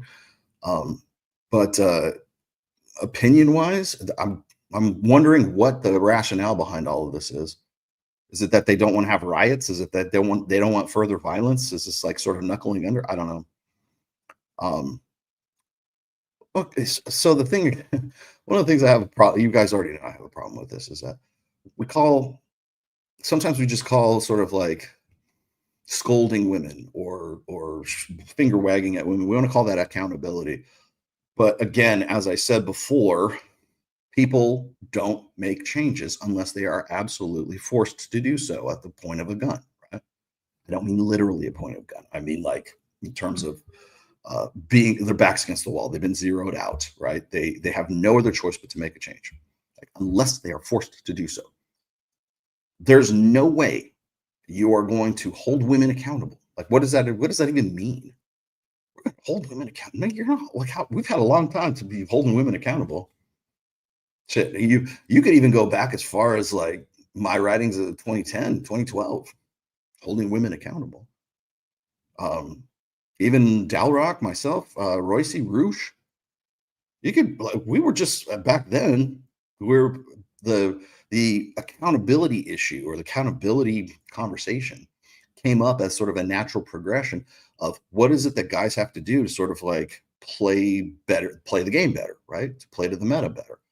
Well, in that discussion and in that conversation there, guys are like, why should I have to fucking do this? You know, why am I like bending over backwards for this chick who's, you know, because women are this way now. And nobody wants to have that conversation. You'll never hear that in any of these CNN manosphere shows. There will never be anything about with female accountability. There will be never anything about hell. What was it? The article I was reading from Rob Henderson this morning. It was all. I'm going to read it to you. I don't want you to like listen to. It's a pretty short article. I'll read it to you. But there's a shift that happens, and it's like this contextual shift that happens throughout the essay, where it's about like, well, women like it when men approach them. Like I guess there was this incident of this reporter who asked the chick out while he was like working or something like that, and people lost their shit. I can't believe this is so unprofessional. Blah, blah. And he got the date. He did exactly what everybody's been saying. That this is what my men need to do. They need to go out and ask women out on dates. He does, and he gets fucking pilloried for it. So that's what started the conversation, right? And well, women like to be asked out. They like a guy who's got enough balls to, you know, make an approach live in real time, fearlessly take a rejection, or fearlessly say, yeah, let's go. Insta date, man. You know how many chicks are at Bunny Ball? Mike went home with at least 2. That's all I'm saying. But you know, it's the very fact that somebody would ask a man would ask a woman out on a date is like, unless that guy is like so drop dead. Remember, it's got to be hot. Unless the guy's so drop dead gorgeous, the decision making process should be left up to him. But remember, that's the consensus saying that. That's not the individual woman that's saying that. This woman who said, yeah, let's go on a date, to the reporter, that's between them too, right? So what do you want them to do? Do you want them to not date, or do you want them to date? But anyways, the thing is this, is that, so that's what starts the article. And then as it progresses, and maybe Rob doesn't even realize this, but as the article progresses, the context shifts. Guys need to take showers, right? Guys need to, if you're a fat fuck, you got to get in the gym. I'm like, these are all the same things that you criticize the manosphere and pickup artists and all this other shit for, that we've been saying for, well, in my case, over 2 decades. Now, because it's coming from you, hey, guys, you might want to brush your teeth before you go out and ask a girl. Come on. I'll read it. Is Scott G genuine? I think he is. No, I think he is. He's speaking for fees. No, but is he grifting? Yes, he is. Does he believe in his grift? Yes, you can do that. But both can be true at the same time there. Yeah, that's a conversation. That's a topic that me and Ryan have discussed for a long time. Is this just shtick? Is this professional wrestling? Is it like kayfabe? Or do they actually believe in this shit? And it also happens to be a good grift. How awesome is it if what you believe is actually very, very profitable? Or maybe you didn't believe it before, but you know what? I believe it now because it's very profitable and it might have some validity to it, right? So when Ryan and I have said the same thing. Do they actually believe this? Or are they shilling, right? And both can be true at the same time. So I say it kind of depends on who we're talking about. But do people believe their own bullshit? And the answer is yes. Absolutely. They believe their own bullshit. You guys are going to ask me for names. I'm not going to give you names. I've told Mike Mike, see, this is my demons on my side. Tell him about it, Rollo. No, don't do it. Like my demon here, my angel here. They both can be true at the same time. So would somebody pass a polygraph test if they were to if you ask them about their beliefs? That they're happen to be selling a lot of product as a result of, they probably would. They probably pass a polygraph test. Painting my crimson fists to this was not smart. Oh God. Crimson Fists, man. They were the original chapter. That was the first chapter that ever appeared on the Rogue Trader first edition 40K book. The guy with the big old, the fist, but like the orc head that was upside down. And that was cool. God, I love that. I still have that book, by the way. Crimson Fists are all right. They're kind of dark blue. Yeah. Aren't they? I always thought that they were like a successor chapter of like the Imperial Fist, but they're not. They're actually Ultramarines. Funny. More geek lore. You want me to geek out with you? I'll be happy to. What is your opinion of women who show off by sending direct pictures and signals about who they are partying and flirting with? As long as I mentioned in the tags, is envy a reason? Could be. We just know us from a social circle. No interest from my side. Well, the best thing just here. Would you like best practices, Rational Agent? Best practice is this: never like a woman's post if she's just posting ass shots, or she's just posting her in a thong or lingerie or whatever it is. If all it is just resorting to her only best agency, which is her sexuality. If a woman is advertising her sexuality, never reinforce that. Never give it a like, never get, hey, thumbs, he's looking sexy. You know, she's got enough, trust me, there's enough beta orbiters that it can take over. She's looking at them and not you. But this is, I agree with Mike 100%. This should be best practices. This do not ever give a thumbs up, a like, a sub, or follow, or whatever the fuck it is, or like, hey, sexy. Don't no comments, no nothing. But if that woman has a diploma from Harvard, yeah, like that, make it something that's performance based. So if you must like a woman's picture and she just got her certification in radiology or X-ray tech or CT tech, yeah, hey, go. Good on you, chick, right? Or maybe she's playing golf. She looks a little sexy, but she shot a perfect game. Right? She boated a big old marlin.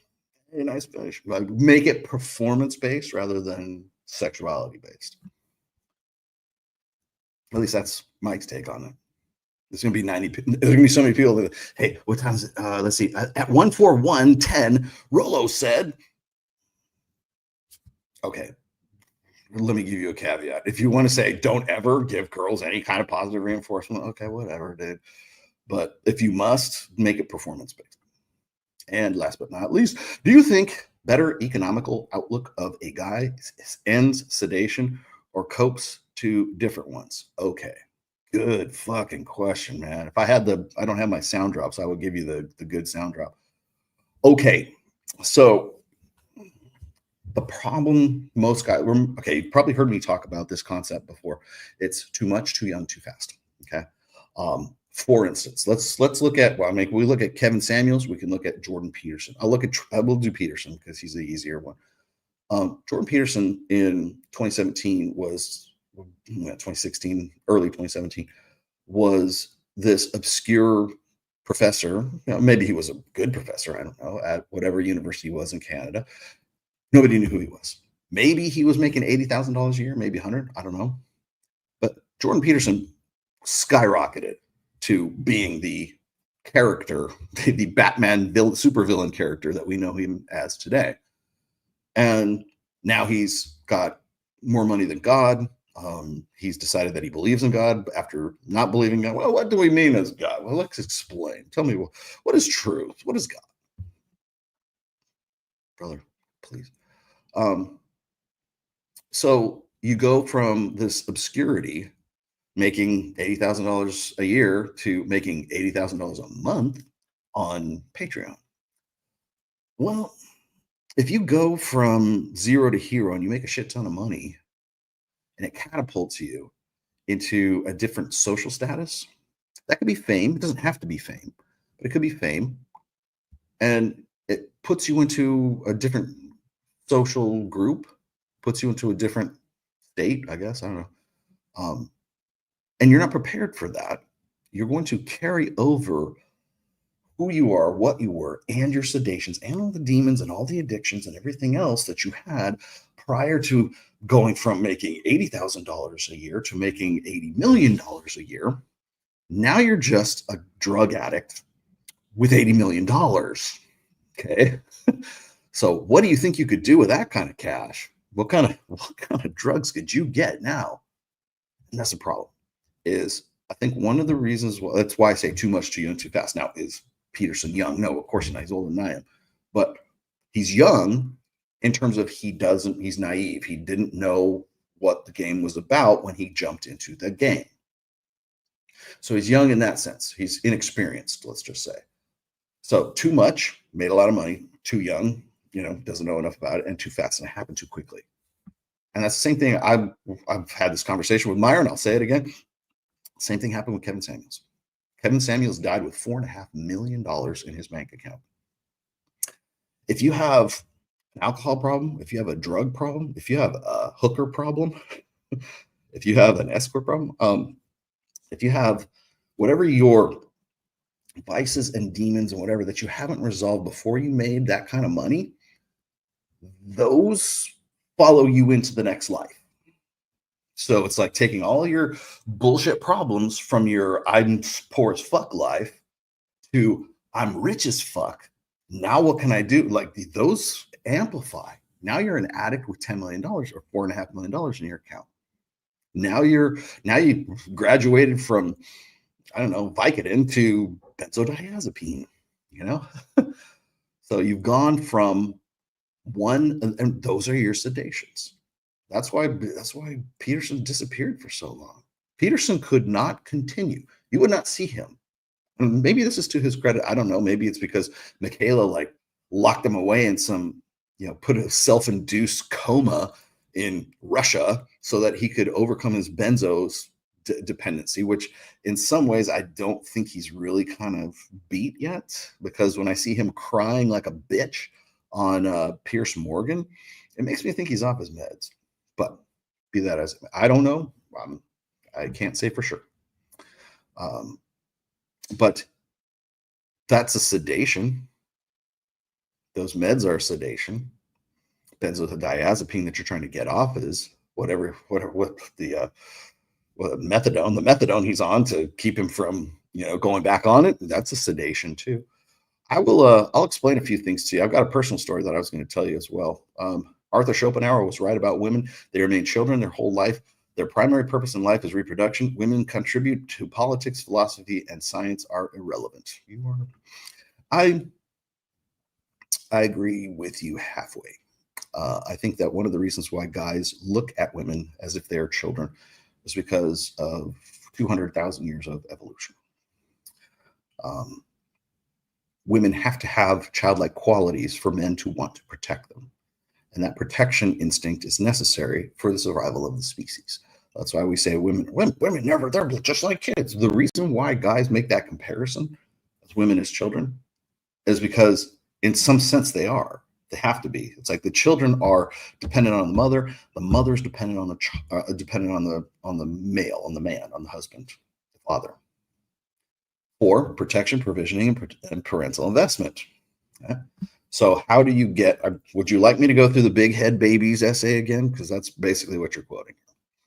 Because Human babies have giant heads and need intelligence, and we got to pack it with a lot of neurons and synapses and everything else. Men or women need men to protect them because they are the vulnerable sex. Whether that's true in the age of AR-15s and, local, paid police forces is irrelevant, because that's the way men and women evolved. And we're still the same critters that we were 200,000 years ago on the sub-Saharan African savannas. There you go. I don't think that women are children. I think that men tend to have a sort of a subconscious understanding of women as being children, because they have to be, or they have to adopt some of that those childlike qualities. Otherwise, you want to protect a baby. We want to have children. Their qualities, the attributes of a child, make adults want to protect and nurture and love that child, unless they're really fucked up, right? Same thing, women, they have maternal instinct, for women and maternal instinct. Well, some of that has to be transferred to the woman so that the man will want to protect the woman. When a woman cries, we go, oh, what's wrong? When a man cries, we go, stop crying like a bitch. Jordan, stop crying like a bitch. So anyways, getting back to it. So if you carry those sedations from your former life into your better life, you're still at the beck and call of those sedations. So that's one of the reasons why I kept telling the guys in Reignite, I said, I can't help you. And by the way, no one can help you. I don't give a flying fuck if it's a guy who says, I got the answers to everything. I'm Andrew Tate. I'm fucking Justin Waller.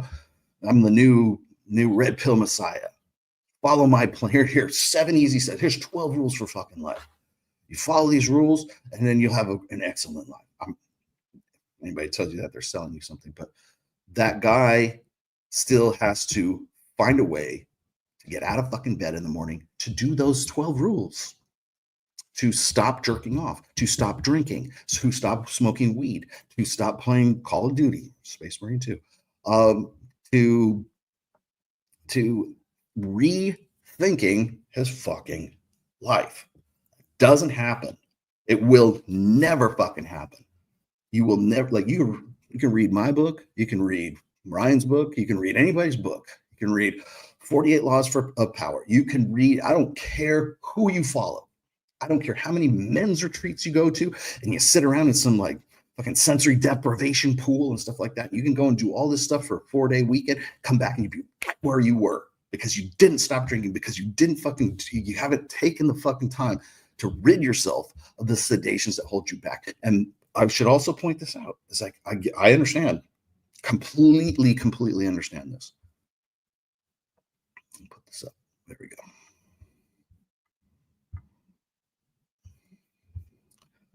I'm not saying I'm better than you. Certainly not. I'm going to give you a personal story and give you the whys and the hows about it here in a second. Okay. So if you are taking those sedations into a better life, they will be what drag you down in that better life.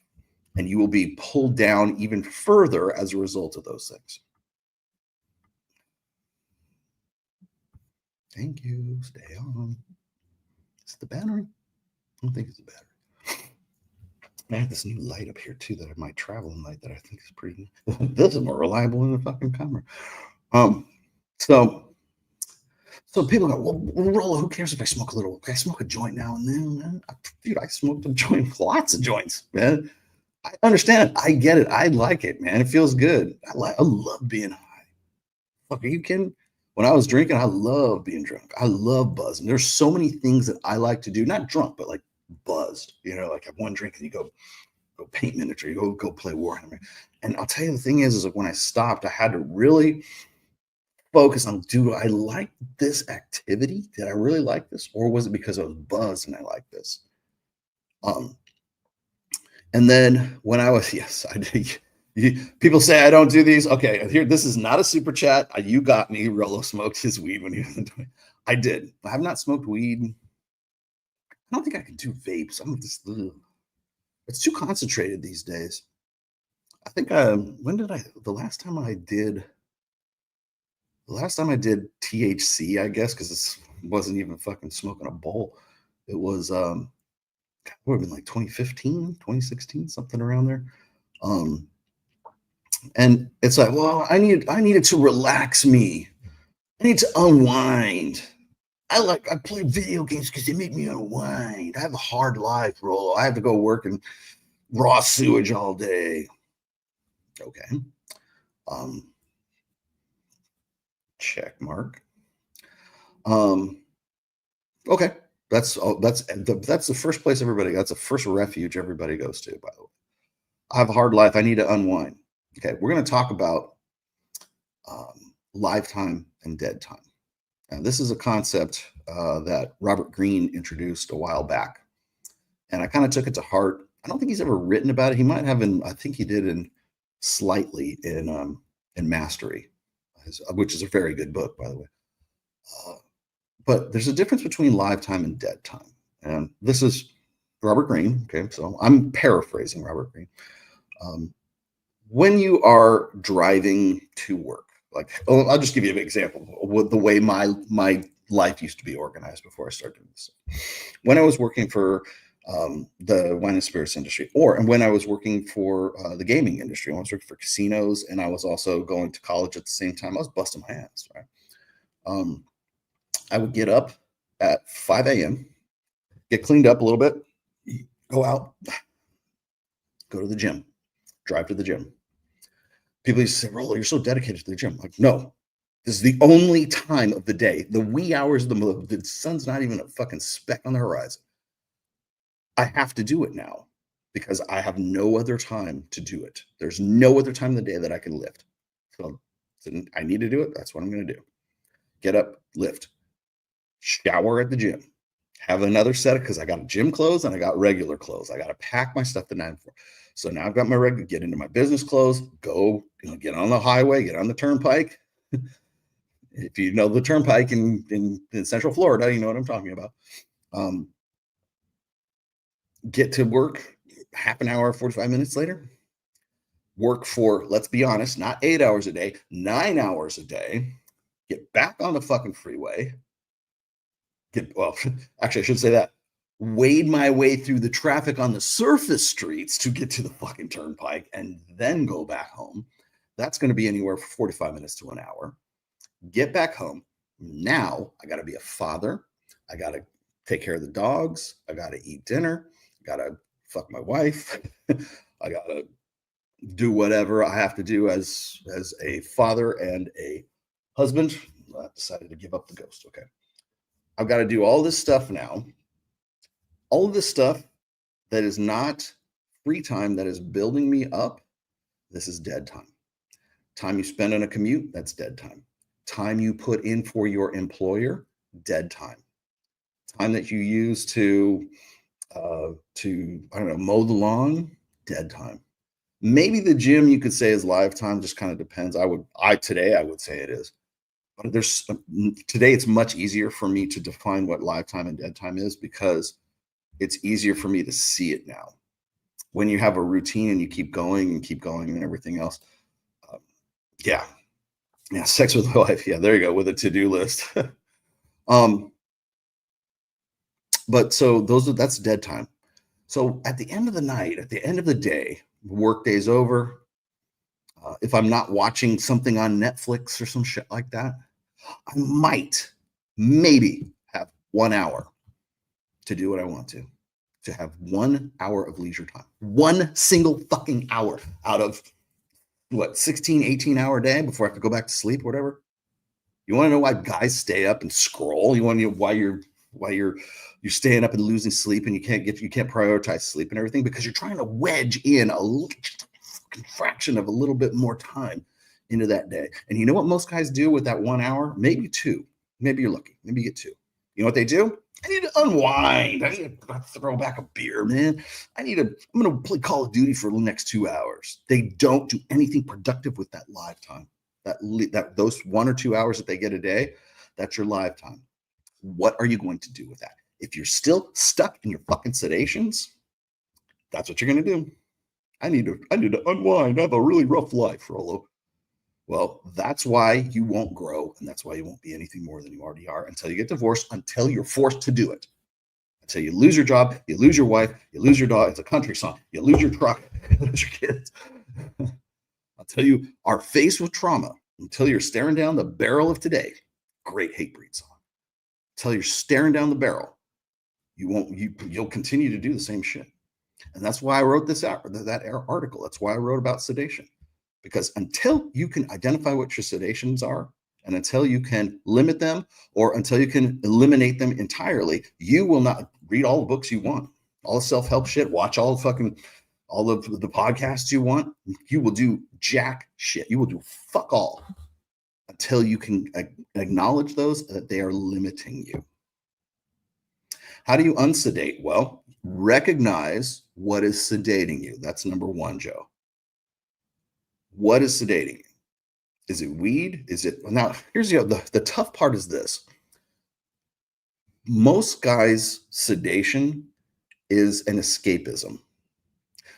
I don't care. The physical ones are easy, right? I mean, you're drinking because there's a vacuous hole in your heart and your soul and you need Jesus, right? Well, maybe, but it's also a mindset.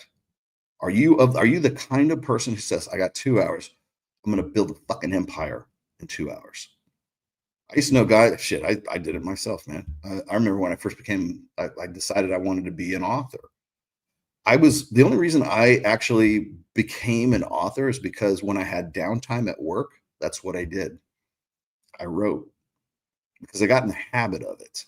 I was still drinking. I was still, I wasn't the guy that I am today, but I was still like, I wrote the first 3 books while I was still drinking. I couldn't write the 4th one. And that's the story I wanted to tell you guys today. Is this no-fap related? No, it's not no-fap related. If you want to go rub one out, go right ahead, Billy. You're excused from the class. You may go rub one out on your own. No, I mean, is that your sedation, Billy? Is jerking? By the way, no, you're not going to get any judgment from me. There's enough guys out there who know, like, the only reason you even know what the term no-fap is because it's a sedation. It's such a common fucking sedation that they had to make it a fucking thing. There had to be a term for it. If there's a term for your sedation, like, you got no excuse. You have absolutely no excuse. So you see these guys who really kind of turn this into discounting. Yes, does watching my live stream count as a sedation? It could.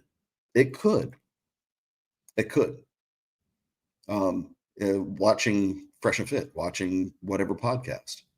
Are you watching it because it's educating you and helping you understand something so that you can use that information to build something else for yourself? Then it's not. If all you're doing is because, oh man, I can't wait till Brian kicks one of these bitches off. If that's you, maybe it is a sedation. You guys got to answer that question. I can't answer that question. It could be your mindset, as I keep saying. And I hate the word mindset. It's like, what the fuck is mindset? Miguel's going to get mad at me because his course is called Crypto Mindset. Well, it's like one of those things you say when you don't know what to fucking say. It's like, it's funnel speak is what it is. What's this mindset? Like, it's what gurus say or messiahs say, cult leaders say, when they don't know what else to say.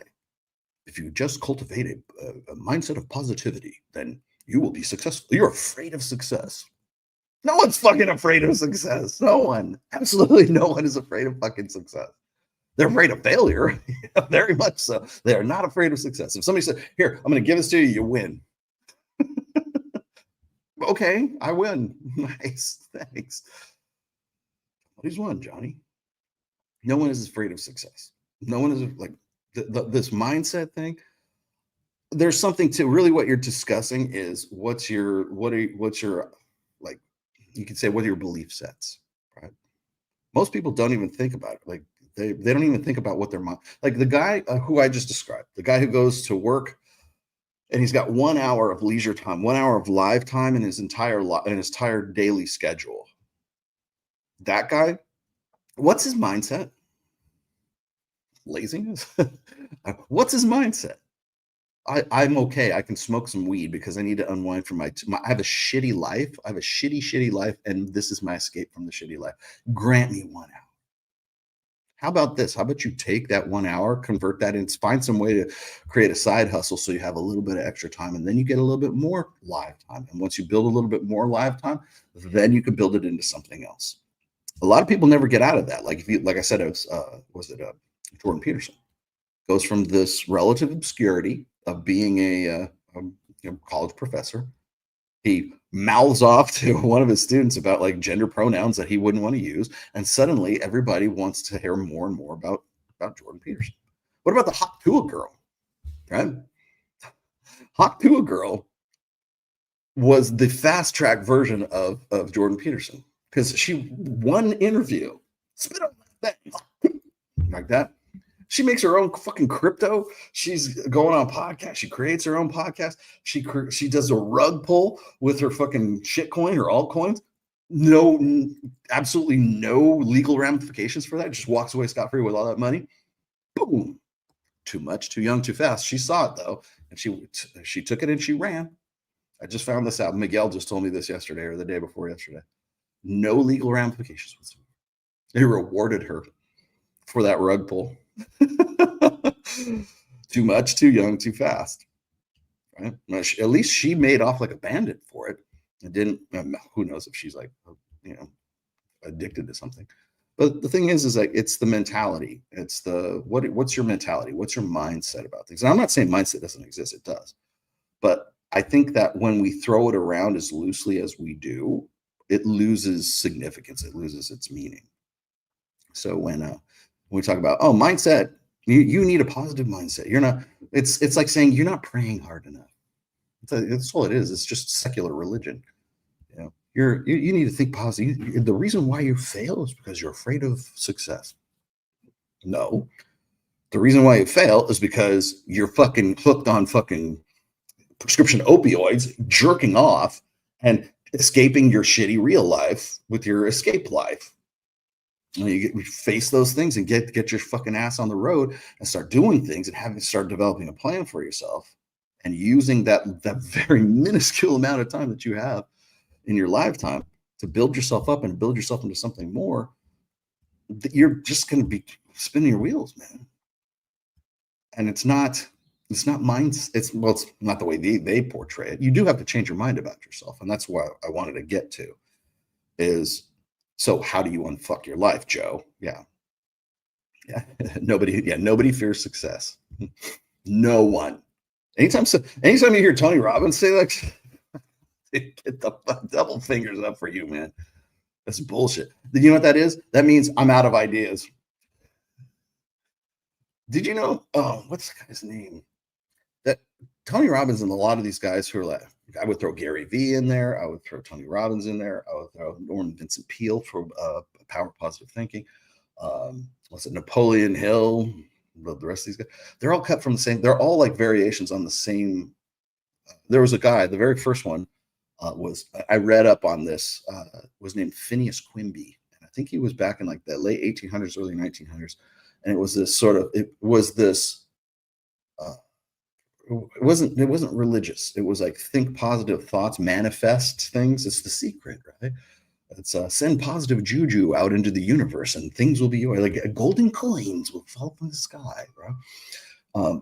But it was based on this, the biblical principle, which is, by the way, prosperity teaching, right? Pray for it enough, and the Lord will give you whatever you want, right? Pray for a big old fucking Wagyu steak in your freezer and it'll be there tomorrow morning, right? No, it won't. But if you could take that and pull it out of the religious realm and then put it into this power of positive thinking. Is there a power of positive thinking? Yeah, obviously. Hyping yourself up. Why do you think that like sports teams like jump up and down and get themselves fucking psyched to fucking go out there? Like the Golden Knights are going to fucking win the Stanley Cup. Why does that work? Because that psychology builds you up and it puts you into a different state of mind. Is there something to mindset? Absolutely. Is it magic? No. I always have to check Mike on this too. Whenever we're talking about like crystals or fucking talismans or whatever it is, I'm like tarot cards, whatever. I believe in it if she's hot, But there's no power in the crystal. There's power in the belief in the crystal. There's power in the belief that this will do something for me. Like why do we put musicians on the field of battle and always have in our past wars? Because hearing the drums and hearing the trumpets and everything else, let's fucking kill these motherfuckers, right? It's a feeling, man. It's a vibe. It builds you up. Like, why did I just was reading about this too. I got this from a musician actually. And maybe this is actually relevant for to being Easter, right?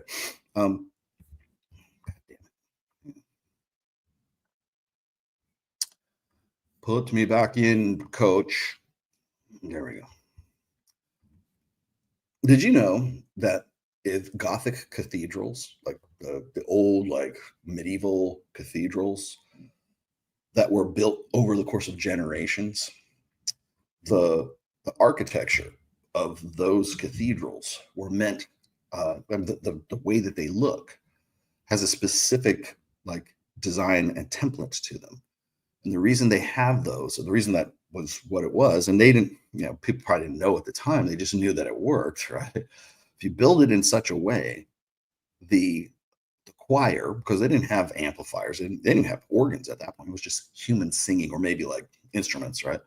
But human singing, you get enough human singing together, and because of the acoustics in those chapels, and we call it the asps of the cathedrals would amplify the choir.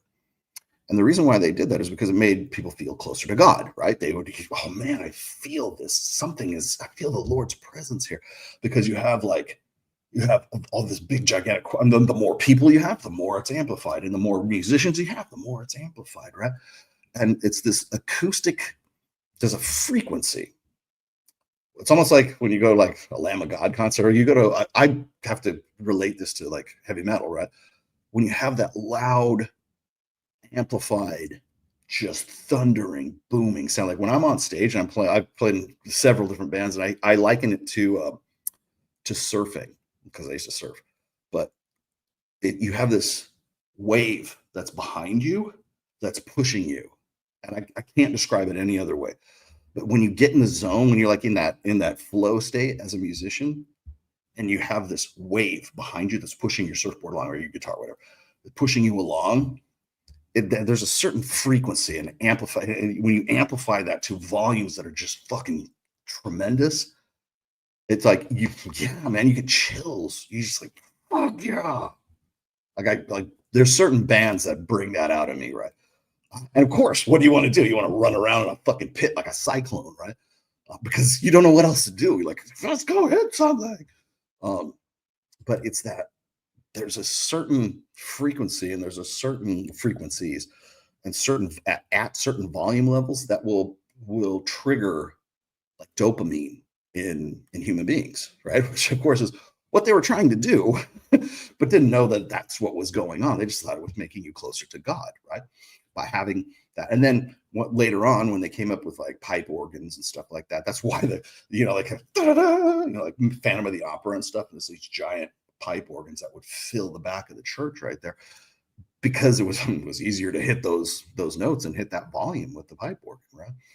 Now if they had, guitars and Randall amplifiers, 400-watt amplifiers, maybe they could get to it. But there are certain things, or certain psychological, like environmental triggers that will prompt you to, a religious belief, or to prompt you to like get those chills. I don't know what it is. Maybe it's just me being a musician or something like that. But there is power in that music. It's just music. What are you talking about? It's just music. Yeah, I've turned on my radio. The reason I bring this up is because, Joe asked me, how do you unfuck yourself? How do you unsedate yourself? You replace the dopamine hit you were getting from whatever was sedating you with something that's positive, with something that works, with something that's constructive. So, and sometimes that dopamine hit isn't quite as significant as the initial hit of heroin you just took, right?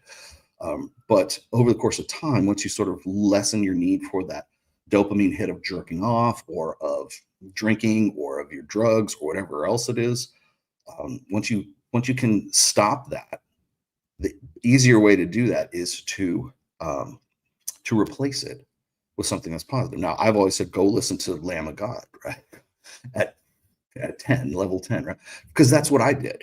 Like when I decided I didn't want to drink anymore, and I started going, then I started doing things that made me feel good, but were good for me, right? So you're replacing one habit with another, a good habit with a bad habit. Like for like, really, the dopamine hit for dopamine hit. So now remember, some dopamine hits are easier to achieve than others, and some are more intense than others. And that's the real trick right there. When guys break up with a girl, or vice versa, but usually guys, when guys break up with a girl, the feeling of love or infatuation or sexual arousal or whatever you want to call it has a similar characteristic or similar chemical signature to like cocaine, right? Like this seemed like probably 10 different TED Talks about this.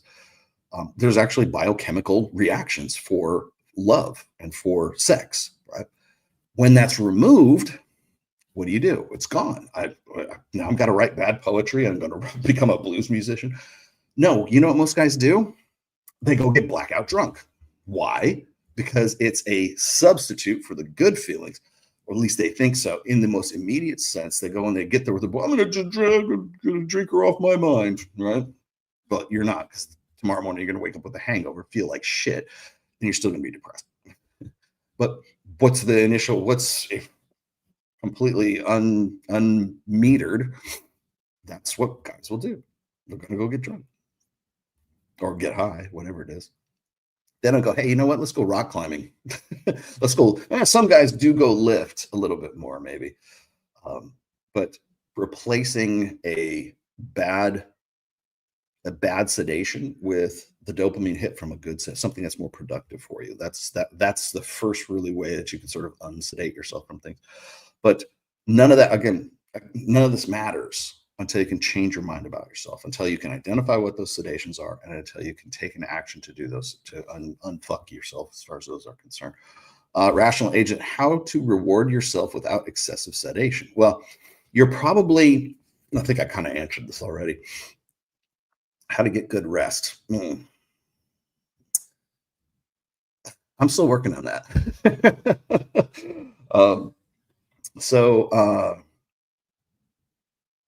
Let's see.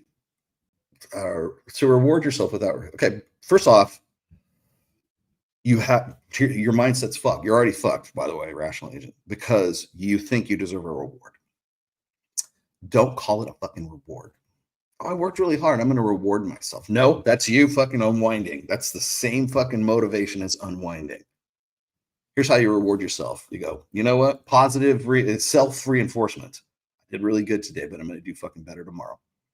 How you doing? Great, but I'll do better tomorrow. Right. I'll give you the story right now. I was going to wait till later, but I guess now is as good time as any. Tips on how to get good rest. Don't drink. Don't check. Would you like me to give you Alex Hormozzi's formula or what's his name? Andrew Huberman's. They have some pretty good ones on this, but no caffeine, obviously. That should be a no-brainer. No caffeine. Don't drink. Like you should just give up drinking anyways, but like don't drink before you go to sleep because you'll get the initial high and then it'll be a depression. The other thing is no blue light before you do.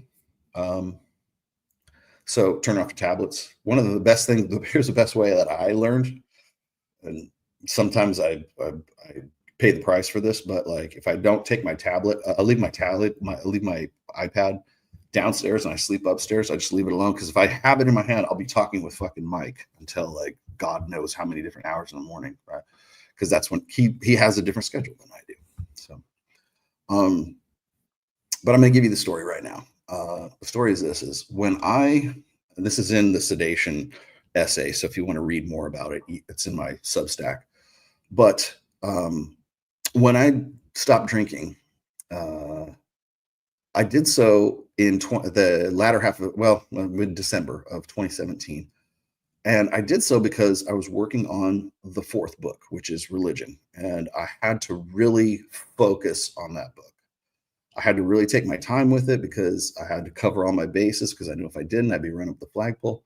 And I was doing interviews. This was also the same time I started doing the 21 convention. And I didn't want to be drinking. I didn't want to like have a reputation as a guy who was like, a hard drinker or anything like that. But primarily it was because I needed the focus to be on the fourth book, because I knew that I couldn't be recovering from a Friday night on a Saturday and then hope to get something done on a Sunday. And I hate the feeling of being hungover. Absolutely hate that. And this is from a guy who worked in wine and spirits. I've watched enough guys flame out. I've watched enough guys go from like being sober to being like fucking like AA drunks. And I didn't want that to be me. But moreover, I knew that I couldn't finish the book if I was constantly going through this cycle of, oh, it's Friday, I'm going to reward myself, drink some booze, and then I'll recover on a Sunday or Saturday through Sunday, right? And I never, like I said, I never had a DUI. I've never been to an AA meeting. I just said, you know what, done. And it was tough. And so what did I do? I replaced alcohol with kratom at that time. And kratom is physically addicting. Kratom, if you know anything about kratom, it is like poor man's like opioids. It's not an opioid, but it simulates an opioid. And it is physically addicting. And so I stopped drinking, but I started doing kratom. And I became a fucking expert at different strains of kratom. And it took a lot. It probably took me more time and more focus to get off the kratom than it did to stop the alcohol.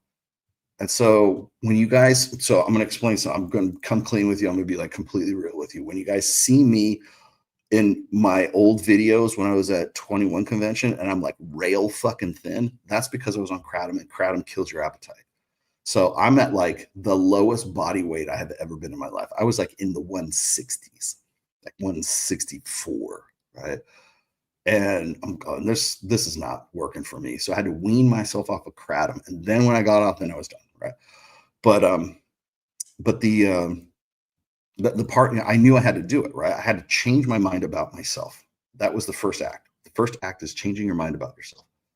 I'm not the same person I was before. I was still working, doing liquor promos. I was still kind of halfway in what would become the Manosphere, or what it was the Manosphere back then. And then I was halfway in my old job, which was gig economy, right? I was still doing work for liquor brands and doing promos and stuff. I was just doing it freelance, right?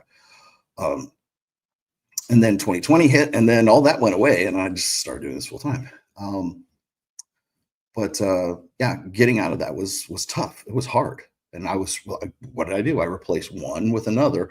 And the second one was, going from alcohol to kratom was, at the time, it was good because I didn't think about drinking at all. I was done.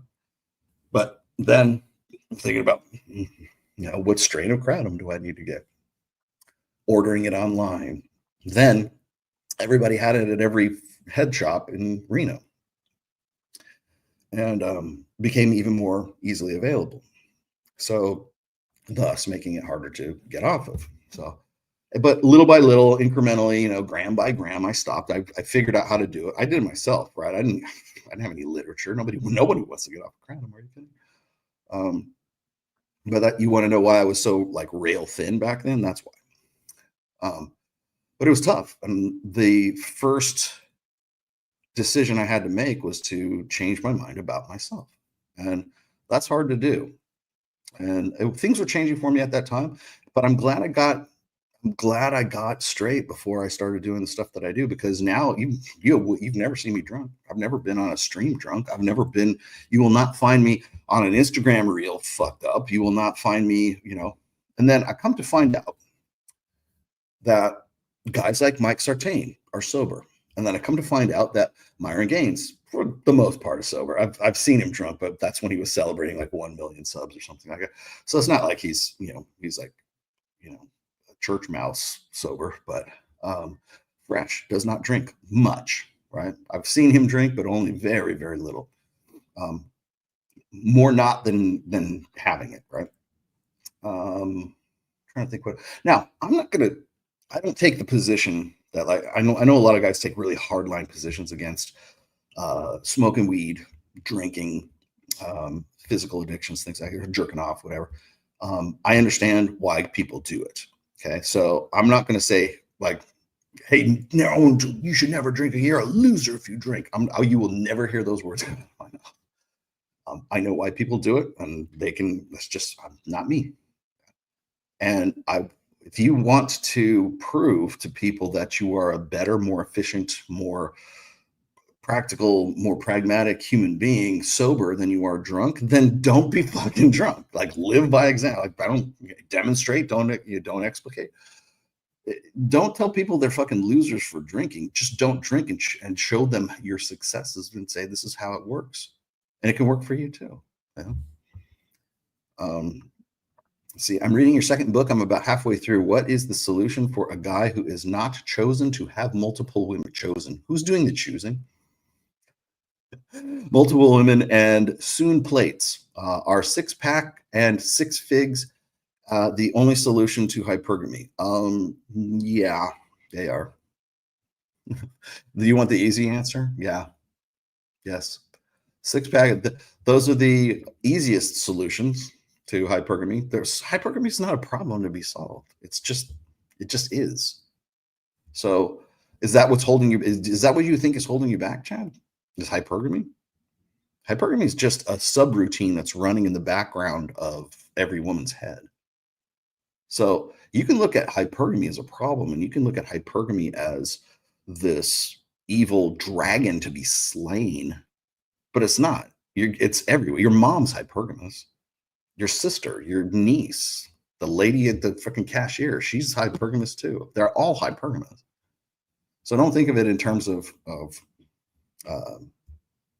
it being a problem, or it's some sort of like social endemic, you know, like it is what it is. It's just the nature of women, right?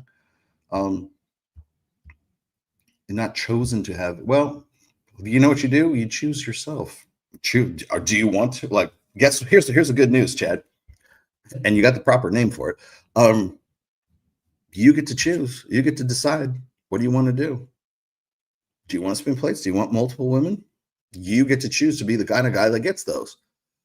Do you need to get 6-pack abs and 6-figure income? You need a 6-figure income. Let's just be honest. 6-pack abs, that'd be nice. I got 4-pack abs right now. And I'm 57. What's your excuse? So stop. Don't think. Let's think of like hypergamy as like this problem to be solved. It's just it's the parameters. It's just the rules. It's the nature. It's the rules of the game that you are involved in, that you're playing by. So you got 3 choices really. One, you could try to change the rules, which aren't going to change. That's number 1. Number 2, you could be MGTOW and just walk away. The only winning move is to go away and don't do anything. Well, then you're left with your dick in your hand. It doesn't sound like you want to be that guy. So number 3, don't wish it were easier, wish it were better. Do better. Get in the gym. Get rid of your sedations. Get rid of whatever it is that's any limiting factor. If you think I brought this up I think during the show with Alvaro on Access Vegas, is we got to the point where I was talking about the Mac and Murphy was talking about looks being advantageous to well, men and women, but mostly let's be honest, we're talking about men. And having 6-pack abs, yeah. What's the percentage of men in the United States that have a low enough body fat that they have visible 6-pack abs? What's the percentage? 1, 2, maybe? I was asking Mike about this too. Like my working weight when I'm bench pressing is 225. It's 2 plates, right? And I was looking at some studies or some research or something like that. It's 16% of the American population was able or can lift 225. It's actually much lower than that. Like Mike corrected me on that. But that got me thinking, like, what is the actual percentage of guys who have 6-pack abs? You want to know why women look at those six-pack abs and they salivate and they can't? It's so fucking rare, to see it live. It's like seeing a wild animal and walking down your suburban street, man. It's so fucking rare. And so you'll see it in actors. You might see it in porn. You might see it at the beach somewhere, but it's like you count next time you're at the beach, wherever you go, like maybe it's during the holiday, maybe it's 4th of July. 4th of July, you go to the beach, you go to the lake, whatever. Guys got their shirts off. Maybe I do too. But count the guys that have six-pack abs per every 20, 30, 50, 80, 100 guys who just have a beer gut, or they're just like pudgy. That's almost worse. Like you're halfway, you could be good looking, you could lose some weight. You have potential, but you don't. You let the fucking shit hang over your fucking, your board shorts. I hate to leave. I can't even listen to myself when I'm doing this because like I enjoy going to the gym now. I really do. I'm not that guy who was on kratom anymore. But are women only getting with guys with six-pack abs? I can tell you from firsthand knowledge from just last night, Mike got laid last night and he does not have six-pack abs. Why is female solipsism framed as a given part of their nature? Because it's evolutionarily sound, I think. Men's nature is aggressive and dominant. Men's nature is aggressive and dominant. Can't just take what we want from weaker people. Can women not be socialized too? They used to be. It's funny you should say that. It used to be. We used to have checks and balances. We used to have the church. We used to have social. We didn't even need the church. We had social stigmas too. Being a single mother prior to the sexual revolution you will bring shame upon the family. And you didn't have to, most of them were religious anyways, but you wouldn't have to necessarily be religious. I bring this up every once in a while. My mother-in-law is from that generation. She's from a generation prior to the sexual revolution.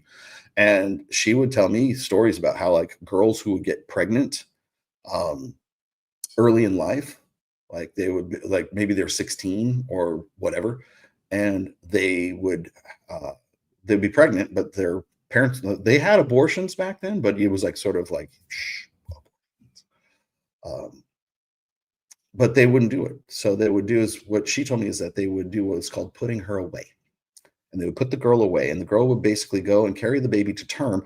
And then the baby would either go up for adoption, or that baby would be kept in the family and would be raised by the grandparents as if it was kind of some kind of oops baby, right? Because things were a little different back then. So they would put them away. Now, of course, after the sexual revolution, being a single mom is a point of pride. And there's no such thing as a bastard child, which is basically a fatherless child, right? Bastard children. It's not a social stigma anymore. It's a badge of honor for women. Women can be just as good fathers as they are mothers, right? No, they can't. But the thing is that social stigma is gone. And why is that? Because the checks and balances and the infrastructure, the social infrastructure that used to exist prior to the sexual revolution was centered primarily, it was based on a society that would have sex, ideally, inside the confines of marriage. If a guy wanted to get laid, and trust me, your grandfather really wanted to fucking get laid, there's a reason why your great-grandfather or your grandfather painted like sexy like pinup models on the nose cone of his B-25 bomber. Because if he's going to die, the last thing great-grandpa wants to see is some tits and ass. Or this is what I got waiting for me at home, I hope. Greta Garbo, whoever the fuck, like whoever it is. That's why they would paint sexy ass chicks on the fucking on the nose cone art. It became a fine art. They had to like fly in people to go and do it because there was only so many people in the military who could do it during World War II. You had to put we need fucking Betty Page on our like whatever it is, we need some hot piece of ass on our bomber, because I kind of love this. They touch the girl before they go in and probably die, right? They wanted to get laid as much as anybody else. They just had to do it within a set of rules that are no longer existent right now. And so we used to have checks and balances. And so you're talking about solipsism.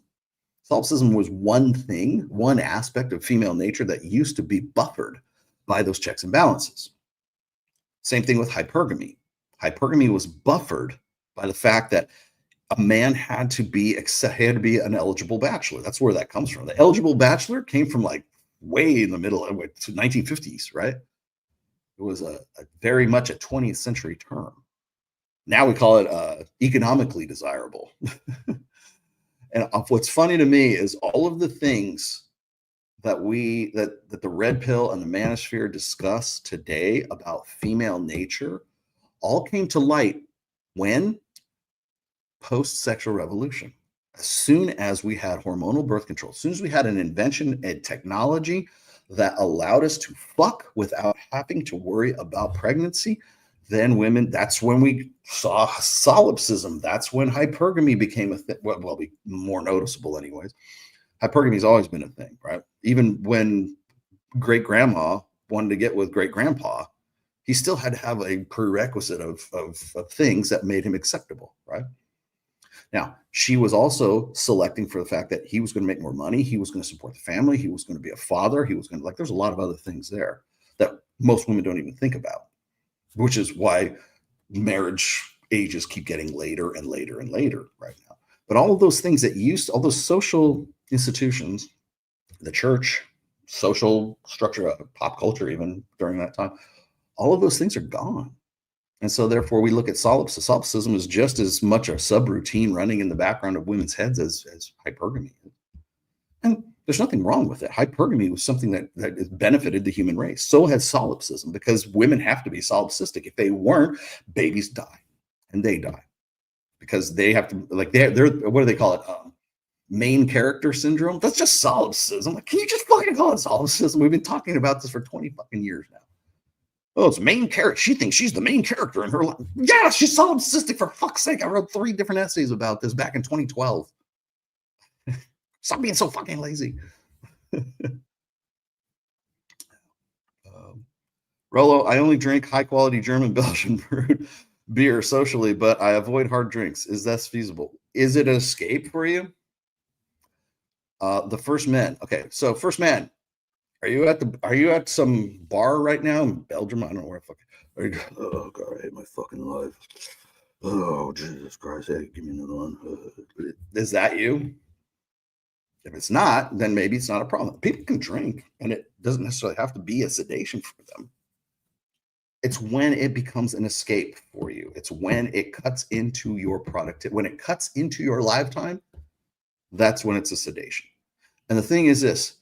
As I said before, sedations don't have to be physical things. They can be a mental thing too, right? Your religion can be a sedation. Well, I can't do that. Why? Because the Lord said I'm not supposed to do these things, and I'm supposed to be a servant leader. And if I start thinking about myself and being selfish about myself, then I'm sinning. No, you're fucked. Well, one of the problems I think a lot of religious guys have with the red pill is not so much the sex part. Like, a lot of people think like they can still take bits and pieces of the red pill and use it. It's pick and pull red pill for tradcons and for the overly religious. And the reason why I'm bringing this up is because I wrote about this in the 4th book in Religion. And pornography is one issue that I think a lot of religious guys have. And that's why they tend to fixate on it. That's why it's no fap. And I can help you. What is it? Cure your addiction. Like, I remember, maybe it's different. I think it's different now, but I can remember going to church. Evangelical churches, and the pastor's talking about, maybe it's Valentine's Day, maybe it's about addictions, maybe it's being in your chains, right? You need to break your chains and kill your demons and stuff like that, and then break your addictions. And then when he says addictions, he's like the guys in the audience, like, oh, he means porn. Yeah, they couldn't say porn back then. They didn't want to say, it was in polite company, you didn't say porn. Now it's like, yeah, well, now they have ministries for guys to help them break their porn addictions. Or porn, and calling it an addiction is kind of a misnomer too. It's a habituation for sure. Being addicted to kratom, that's an addiction. Being addicted to porn, let's habit, man. You can break a habit. Stop doing it. It's easier to stop doing something than it is to start doing something. To take non-action, to be non-active is easier than to be active. But yeah, it's again, it's is it a sedation for you? It just depends on what the purpose is for. I have to also bring in the fact that sedation is what is used primarily to keep men from organizing, to keep guys isolated and atomized. One of the reasons why the manosphere right now is big news and everybody wants to fucking talk about it, and this blonde cunt from CNN dates, I literally takes her personal love life to the point where she's going to say, you know what, it means so meaningless to me, I'm going to go and date some of these red pill guys and see what they're all about. Really, because basically you're saying you're a whore for CNN of all places too. So you're basically a whore for CNN because you're taking your personal life and you're catfishing red pill guys who you think are, you know, white supremacists or MAGA guys or whatever the fuck it is, right? But the point I'm making is that the reason why the liquor stores were open and the weed dispensaries were open in 2020 during the lockdowns, because that's what sedated you. That's what kept you from going outdoors and shooting at Antifa. That's what kept you from going and losing your shit over the fact that they were vandalizing, burial sites at, for soldiers, whatever. They're setting churches on fire, tearing down statues.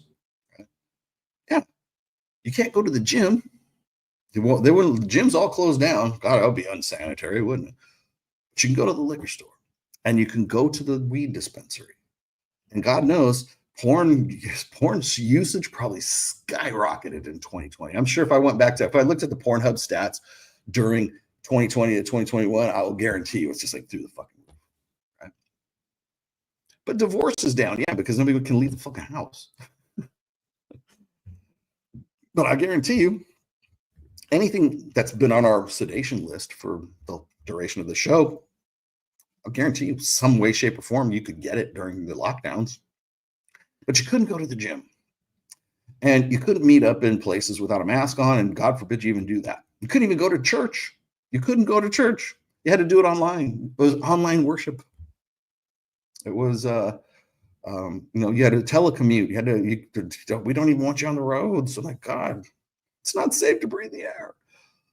But it is safe to go down to Ben's Liquor and just to Bev Mo and just stock up. Man. There's no fucking toilet paper, but there's plenty of fucking bourbon. I'm noticing a pattern here. It seems to me that sedations, especially for men in general, I'm saying maybe women too, right? There's plenty of alcoholic women. It seems to me that like the sedations, the things that keep men in place, that keep them docile, that keep them under control, the things that keep their lifetime focused on, I need to unwind, all that shit, seems to me those are really easy to come by in Western countries for sure, right?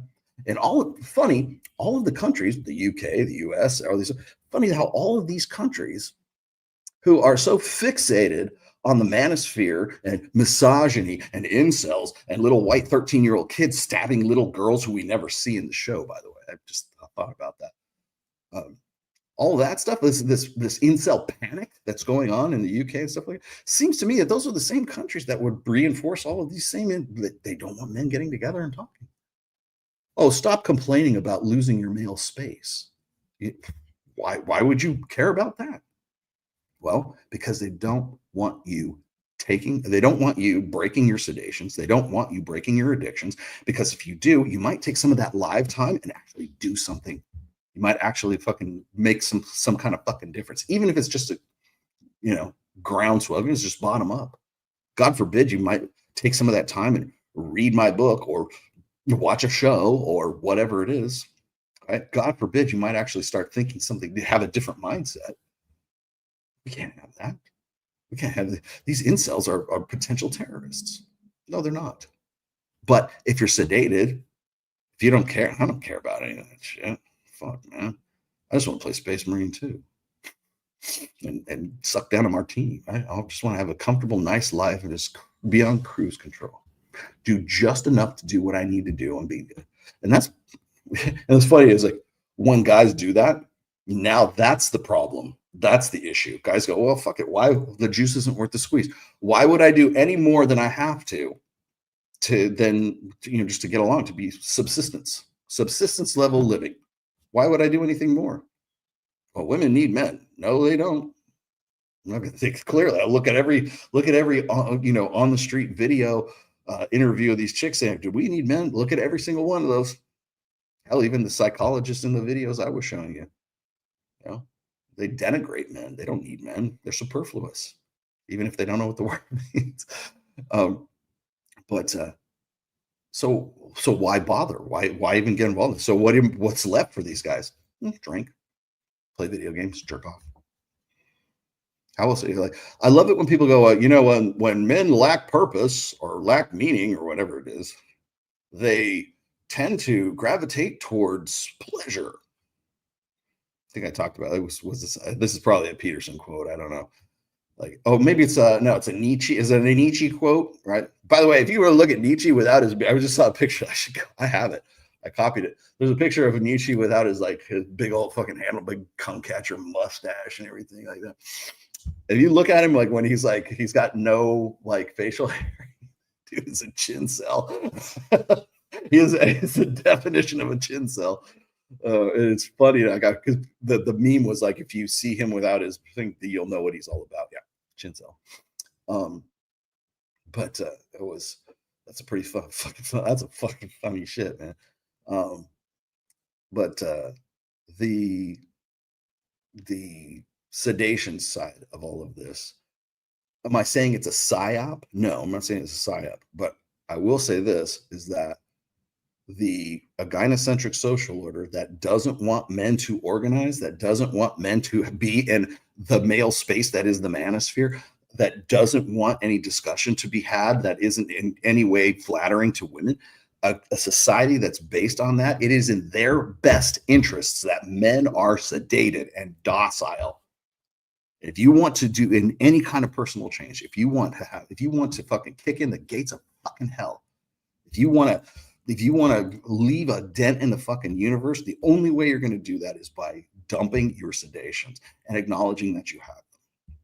And this isn't I know it sounds like a fucking Tony Robbins pep talk. That's not what I'm intending here, but it has to start somewhere. It has to start sometime, right? What better place than here? What better time than now?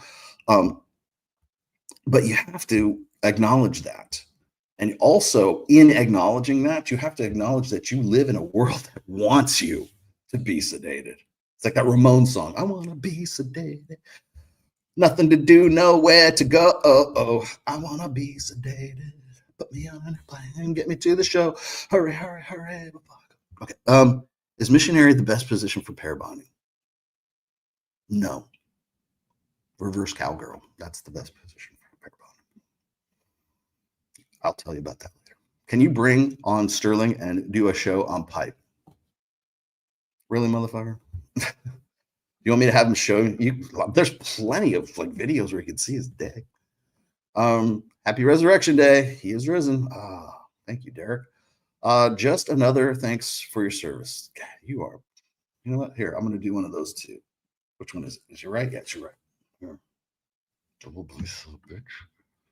Was it most muscular? Is it? No, most muscular is this way. I wonder what people would think if I started doing gym selfies. No, Rollo, don't do it. Fear of success is more rare than pop psychology makes it out to be, but it's a real phenomenon. You just haven't encountered it with respect. You know who doesn't fear success? The unsuccessful. People who are successful. You might have a case. If somebody's already successful, they might be fearing it because they've already experienced it. Right? What do you say to those who don't believe in God if they say, why not drink, be merry, and then die? Like the verse I quoted. What do you say to don't believe in God? Okay, well, because For people who don't believe in God, this is the most heaven they're all ever going to have. For people who do, this is the most hell they're ever going to have, right? How's that for Christianese? I mean, that's all it is. It's just, what was it? I forget the name. Is it Pascal's Wager? Where it's like, it's better for you to believe in God than not believe in God, because if you believe in God and it ends up true, well, then you're covered. Right? You're covering your. Remember, he was actually a consummate gambler. I think it's Pascal's Wager. I forget which one it was. It might. I wrote about it. I should know, right? I wrote about it in the fourth book. Because if you're wrong, then you lose nothing, right? There's no God, you're done. Whatever, game over. Right? But if there is, and you go, hey, I believe, then it's safer to believe than it is to not to believe. And I can remember reading about that, and it was like in the late 1600s or something. I want to say it was the 16 or 1700s when he was talking about this. The church fucking flipped their shit. Pascal's Wager. Was it Pascal's Wager? Pascal's Wager. Is that it? Am I right about that? It was Pascal's Wager. Yeah. Ha! I was right. See, my brain is still with it. On the subject of music, thank you for acknowledging early American hardcore punk as Red Pill. The early stuff, yeah.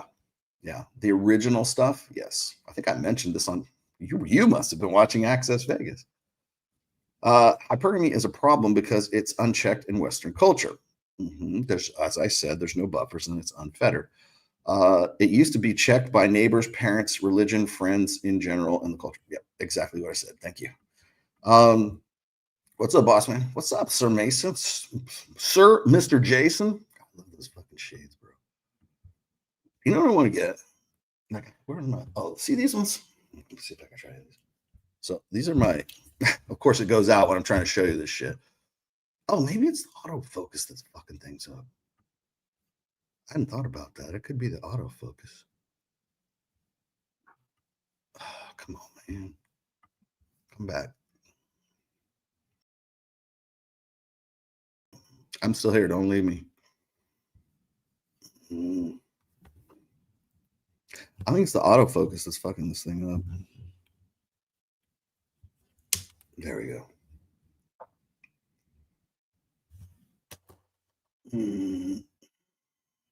Well, this has been a really fun and interesting show today. I'm actually enjoying myself. I usually do. Yeah, come on, you piece of shit. Hang on one sec.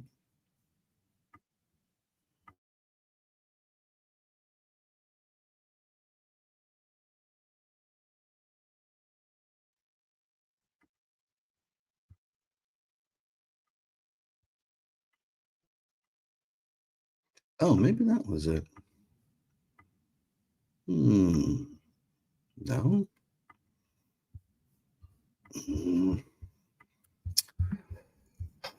This is why I should bring my other camera every time I do this.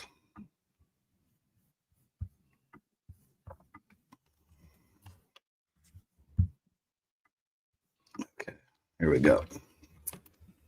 You can still hear me though, right? Yeah.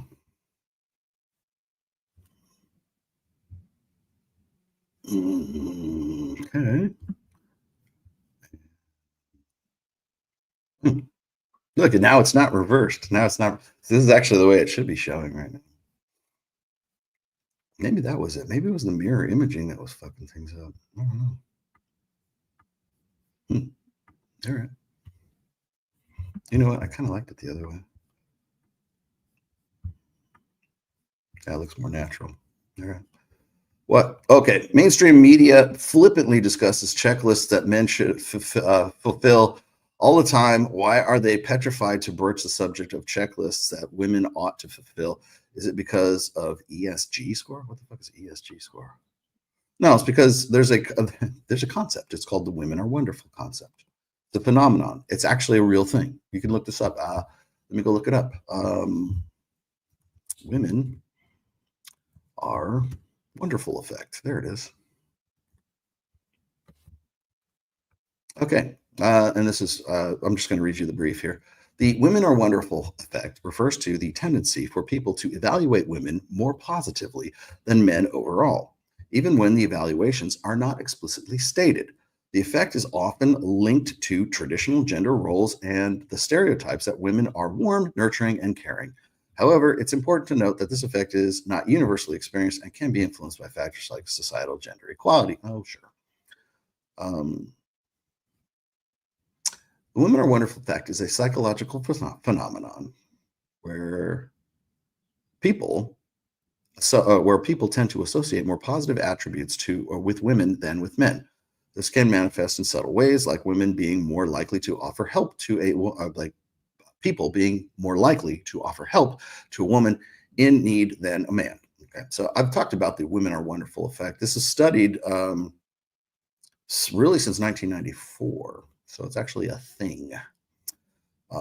Funny how nobody wants to talk about, I don't see anybody in the Evo Psych Ivory Tower who wants to talk about the Women Are Wonderful effect, which has not been refuted and has not had stood the test of time. But be that as it may, I think a lot of that has to do with what I was saying before. Remember, we were talking about how men sort of have this instinctive reference to women as children, right? Well, because women have to have this sort of helpless victim status or vulnerability that is sort of innate to their psyche, so that men will help them out or people will help them out. You're much more likely to help a woman out who's in distress than you are for help a guy out. Right? It doesn't have anything to do with sexism. It has to do with evolution. Right? Do you open the car door to your wife on a date? When you were younger, did you open the car door to women on dates? I'm not beta at all, just asking. I'm beta about that. If you ask Justin Waller that, he would tell you, yes, I always do.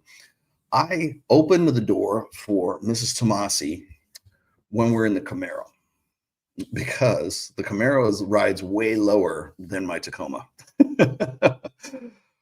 So it's nice. And usually when we take that, I have a Chevy Camaro. I have a Dodge. I have a Chrysler 300, an old school 300. It's a Hemi, the 8-cylinder one. These are my collector's cars, such as they are. And then I have my Tacoma. So if we're going out on a date, we're taking one of those 3 cars. Maybe in the 300. In the 300, I might open the door for her. Depends on where we're going. Those are special occasion cars. Like if we're just going out to Costco or something, I don't open the door for her. She knows. She's like, she'd be like, get in the car. We're wasting time. But that would be her, right? But if we're going to Babes in Toyland, or if we're going to some formal event, or we're going and doing something where it's a special occasion, or we're going to a special place, or going to a birthday dinner or some shit like that, yeah, that's when I'll do it. It's just nice. That's all. But who cares? Oh, chivalry's not dead. Rollo Tomasi. No. It's just it is what it is. I mean, I would do. It's funny. It's like when you roll up to most like casinos or resorts, and you go to valet. The valets open the door for me and her. So yeah, it's not that big a deal. I don't see it as being a big deal. I've been married for almost 30 years, man. Let's see. Oh, I wanted to. What else do I want to get to here? I think I got to all the ones I was going to. Yeah, my Camaro is a very nice car. It's a very fast car too. It's a money pit, but I do enjoy it. Let me see. Did I want to? Oh, this is great. Okay, I'll read this to you because it's just easier to read. Okay, this was Rob Henderson today. It was like, is it ever okay to ask a woman for her phone number? Okay. Wiley Ballard, a sports journalist, is being dragged for what critics are calling an unprofessional disgrace, insanely inappropriate, quote unquote, and gross. CBS Major League Baseball editor Katie Feldman said, "This is one of the most insanely inappropriate things I've ever seen. Like I legitimately can't believe it's real." Ballard was on the air interviewing 2 women. With some encouragement from his colleagues, Ballard asked one of them for her phone number, and she gave it to him. I can't believe he wasn't arrested. Obviously, there are legitimate criticisms to be made about the workplace conduct and professional boundaries. It's worth considering, though, that whether some of the intensity of the backlash stems from something else too, the relationship between gender and status in the dating market. A lot of people criticizing this guy are professional women, some of whom, let me see, where am I going? I was going to put this up, but I don't think I'm going to put it up. I'll just read it for you. Some of whom are journalists and smaller subset of sports journalists. I can't help but wonder if at least part of the anger at this guy is because status doesn't translate into the same type of romantic success for women as it does for men. Okay, so he starts this out like, hey, why are you giving this guy so much flack for asking a chick out? Is this not what you wanted guys to do? Remember, what is it? How many guys haven't even ever asked a woman out on a date ever? You would think that this would be something. This is Rob too, right? You would think that this is something that you would want men to do, right? Okay, so in other words, these women worked really hard to get into their position and to then find that dating hasn't gotten much easier. Sometimes beyond a certain level of success, dating for women gets harder. No, as they age, Rob, dating gets harder. I love this. The whole thing about Megyn Kelly, right? When she wants more like success. I want more Megyn Kellys in the world, right? Has to make it all about her. All right. But the thing is like Megyn Kelly's not a bad looking chick. I mean, but she's old, right? So she's not. Megyn Kelly at her age now is not as hot as she used to be right there. So but here's the women are wonderful fact. Rob will never bring up the fact that women who are older lose sexual agency. Yes, they do. Okay. In contrast, if you're a man and you have a cool job, dating gets a lot easier. Yes, because you're older and you have more status and you have more equity built up into that cool job. Their family or their female colleagues, some, not all, see this and are infuriated at the unfairness. What they're infuriated about is the unfairness of the fact that men have more shelf life when it comes to their sexual marketability than they do. End of story. Thank you very much. You played a good game. There's plenty of envy going on here too. Men mad at him for being in a position to get a woman's number. Women mad because they didn't get asked out, and therefore no women should ever be asked out. The dating market is a modern novelty. Your grandparents met someone in their neighborhood, got married, and made it to work. Made it work. In poor countries, marriage rates are higher, but not by much. People rely on one another for survival. So not so in rich countries. You can remain single indefinitely. As a man, you have to accept. Okay, now here's where the context shifts. So up to this point, we've been talking about women a little bit. We've been talking about how they've been, the dynamic of how they're pissed off that this guy could actually ask somebody out on a date, right?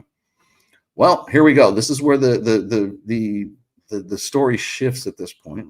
Let's shrink this down. As a man, you have to accept that the price for a potential romance is potential irritation. You also pay a price for doing nothing at all. Maybe get a girlfriend, maybe make a woman upset, maybe be a loner or a loser. Look, it's not easy, but the alternative, doing nothing, isn't consequence-free either. It's your choice. Nearly half of young men say they have never asked a woman out on a date in person, whether it's at school, work, hobbies, or bars. Well, okay. Now, this is where we get to the meat of all of this stuff. If asking a girl out, and then in this case, it's a guy who's a sports announcer, or he's he's a host of some sorts. Asking a woman out is going to earn you this kind of vitriol from colleagues, from people outside who basically want to turn this, and they just basically want to turn you grist for the mill, right? They just want to turn this into something that they can get some clicks out of, right? Why are you giving this guy shit for asking girls out? But then in the next article over, men just simply don't ask women out. Well, what the fuck do you want them to do? Do you want them to ask women out, or do you not want them to ask them out? It's like the same thing, like the guy on the subway who offered help, he gets like The guy who becomes the hero for taking out the guy who is, basically beating up women on the subway or something. I forget the guy's name. Beating up that guy. Well, men need to intervene. They need to. Their top priority should be the safety of women. That's the noble, chivalrous thing to do. And then when they do, they go to jail for it. When you go and you ask a woman out, you get pilloried for it. So what is it? What do you want them to do? I think 90% of the problems that most guys have today is they get conflicting messages. It's like this, or women as well, by the way, when we're talking about like fertility, or we're talking about happiness. I love this one.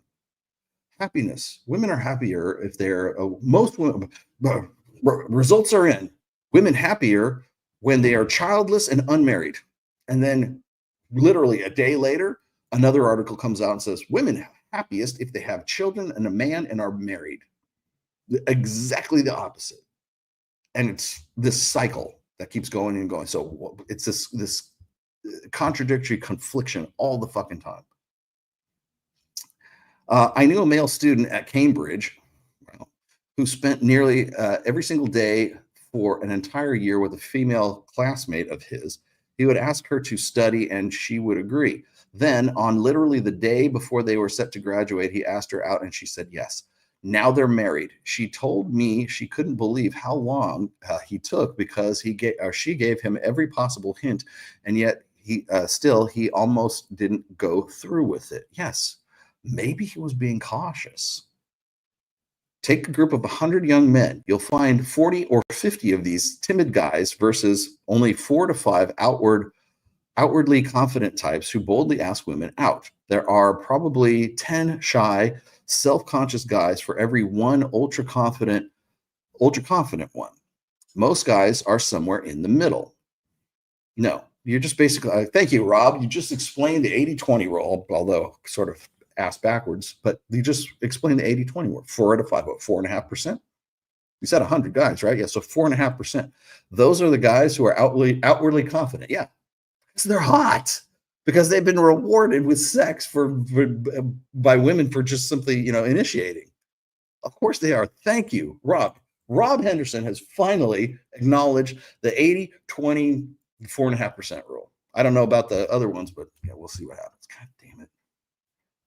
This is annoying as fuck. Hang on, sorry.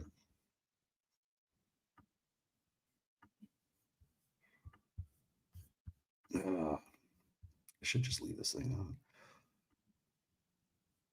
Oops, not that one.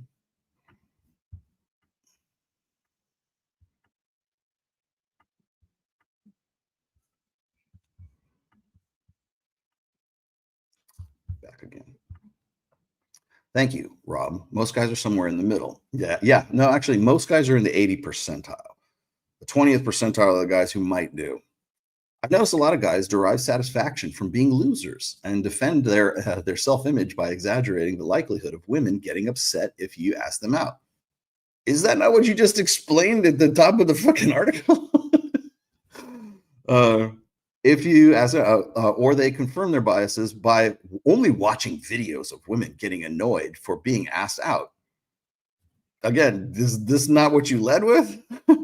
And not videos of women who are happy about being asked out. They're happy if the guy's hot, if the guy looks good, if he looks like somebody they would want to fuck.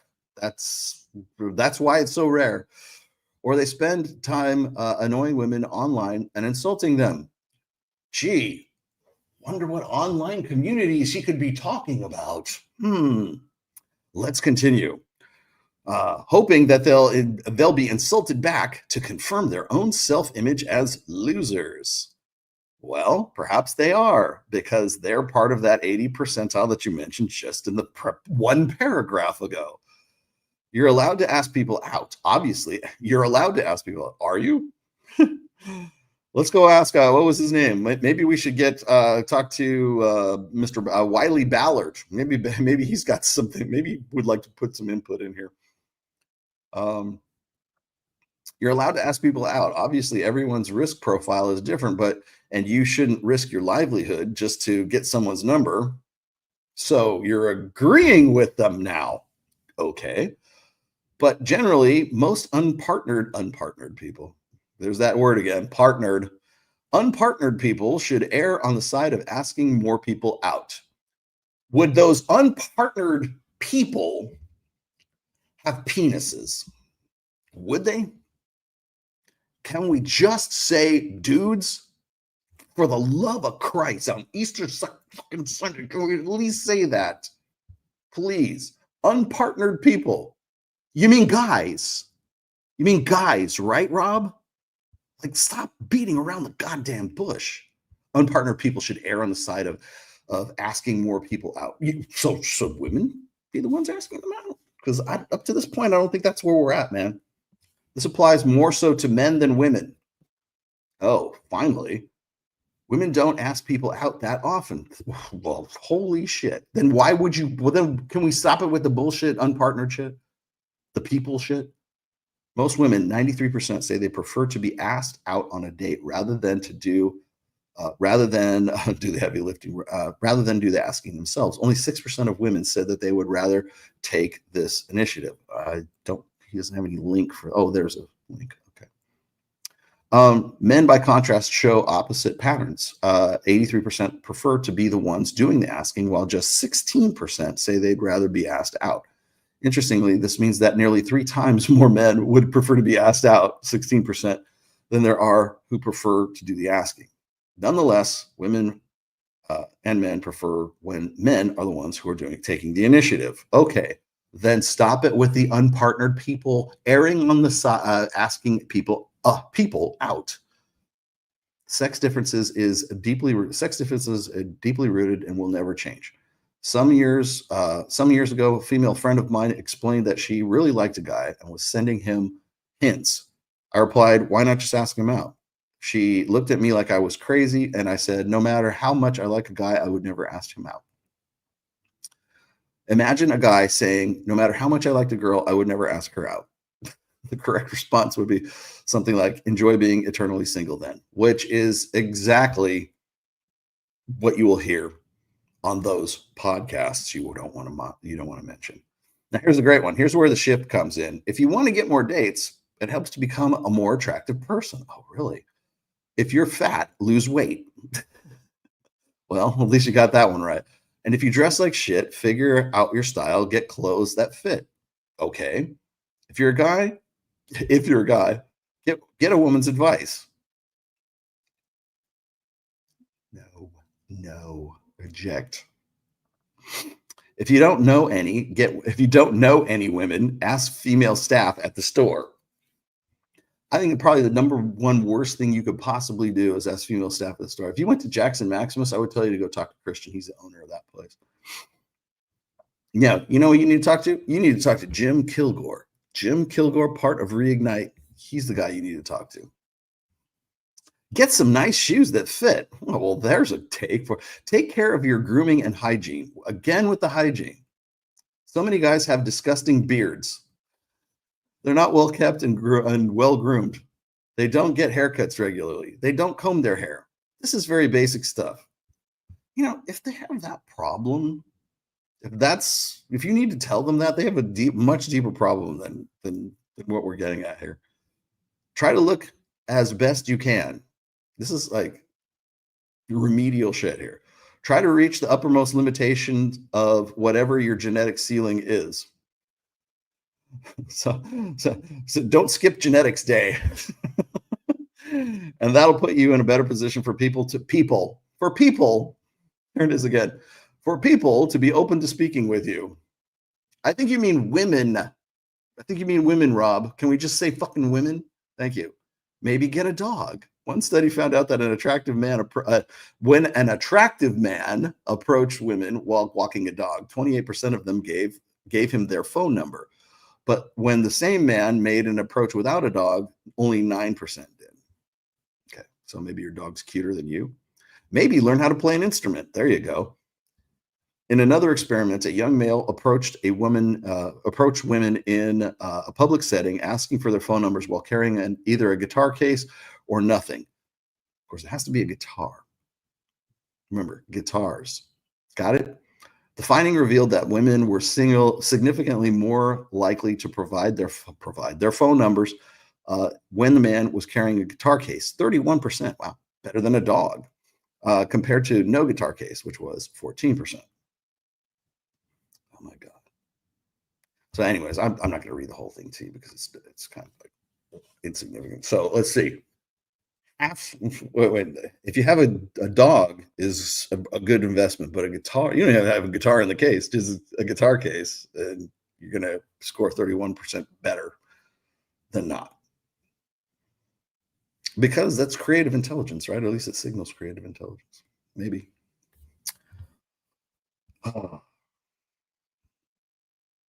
So what the rest of the reason I didn't read the rest of the article is because it pretty much follows the same thing. It's basically do better.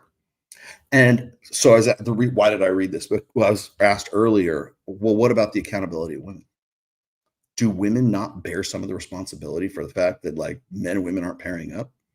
Or is it all just on guys? We got to brush your teeth, comb your hair. It's just Jordan Peterson's, shit over. Well, what if they don't want you, Buster? They have every right to run away screaming, Buster. Young whippersnapper. Like, it's always on the guy. Like, what if you're good looking at? What if you're like? Here's the thing. What if you're average? What if you're just average dude, right? Some sensible fucking Dockers, some button-down shirt. You got average. You got the broccoli haircut. Maybe you have a guitar case. I don't know, but you're just average, right?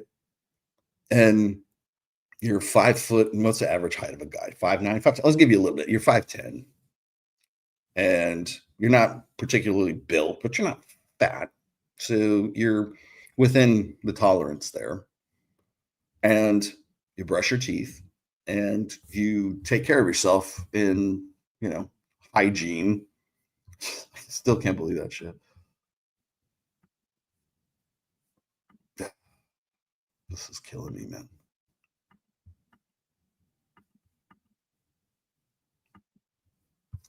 Oh, there we go. I'm just going to leave this on for now. So you're I can't do that. I like this one too much. I can't.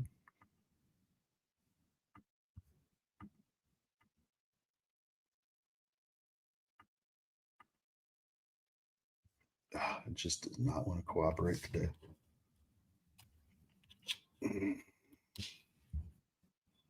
Try it again. I could just use the cam, I suppose. Let me see. Ah, there we go. Much better.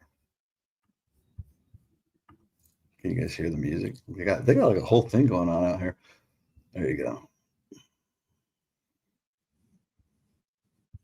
There you go. What do you have here? Let's see if I get these. Do you? Oh, okay. I told you I did that. Okay. All right. I think that's it for today. I'm done. I'm done. Anybody got questions, comments, anything? Dealer, hello. The operative of today's topics, anyways, today was your sedations, and I think that's primarily. I don't care what your hygiene is. If you can't get yourself out of bed, if you can't motivate yourself, and this is on you. Like, I can only do so much. Like, I'm in kind of a different space here right now. When I'm doing Reignite and I'm working with the guys. By the way, if you haven't joined Reignite, please try. Like, at least check it out. See what it's about. The link is down below. It's like the second one down there. It's my that's for the Reignite Miami. But check it out. Check out Reignite. It's reignitealpha.com. And we're a community of guys. We got a school group. We have meetups. We have regular meetups. If you want to go to Babes in Toyland with us, we have those meetups. If you don't, Joe and I are planning quite a few other sort of alternative meetups. Now, these aren't like meetups where guys get together and like beat their chests and like take off their shirts and go dunk themselves in cold lake water or shit like that. Okay, these are just guys being guys, right? We get together, we talk about shit. We're doing stuff that we enjoy, like deep sea fishing. This is my ideas. If you have another idea, I'm happy to entertain that too. You want to go do something different? You want to go to the shooting range? Fuck, let's go.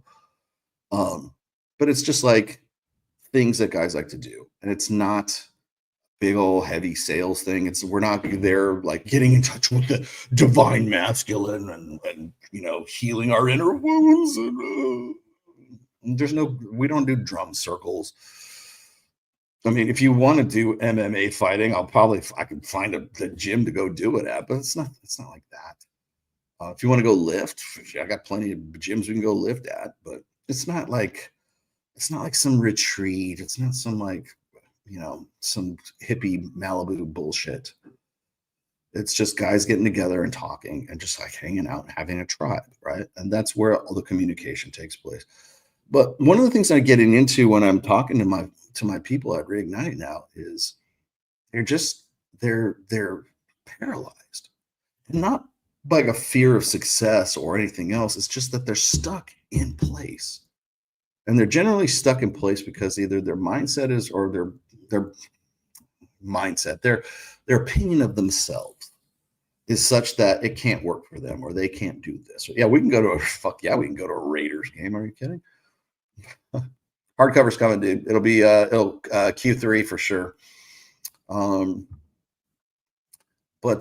I mean, there's I got guys who are in between jobs. I got guys who have a lot of money. I got guys who don't have a lot of money.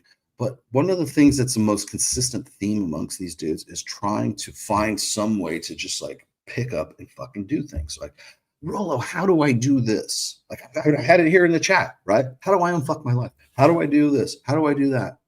Show me how to live, right? It doesn't make any difference what I say. It doesn't make any difference what anyone else says if you can't get out of bed in the morning.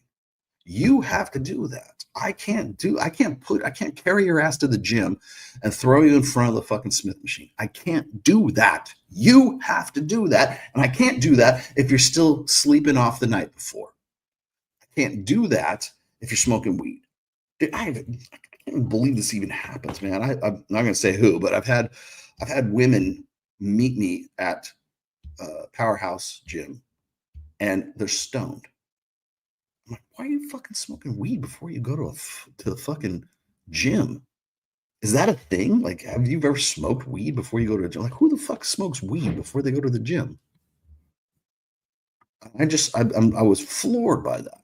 I'm like, I can't even, like, so how do I help? How do I help you? How do I help you get in shape? How do I make that work for you? Oh, there we go. Hang on 1 second. Let me be done with that.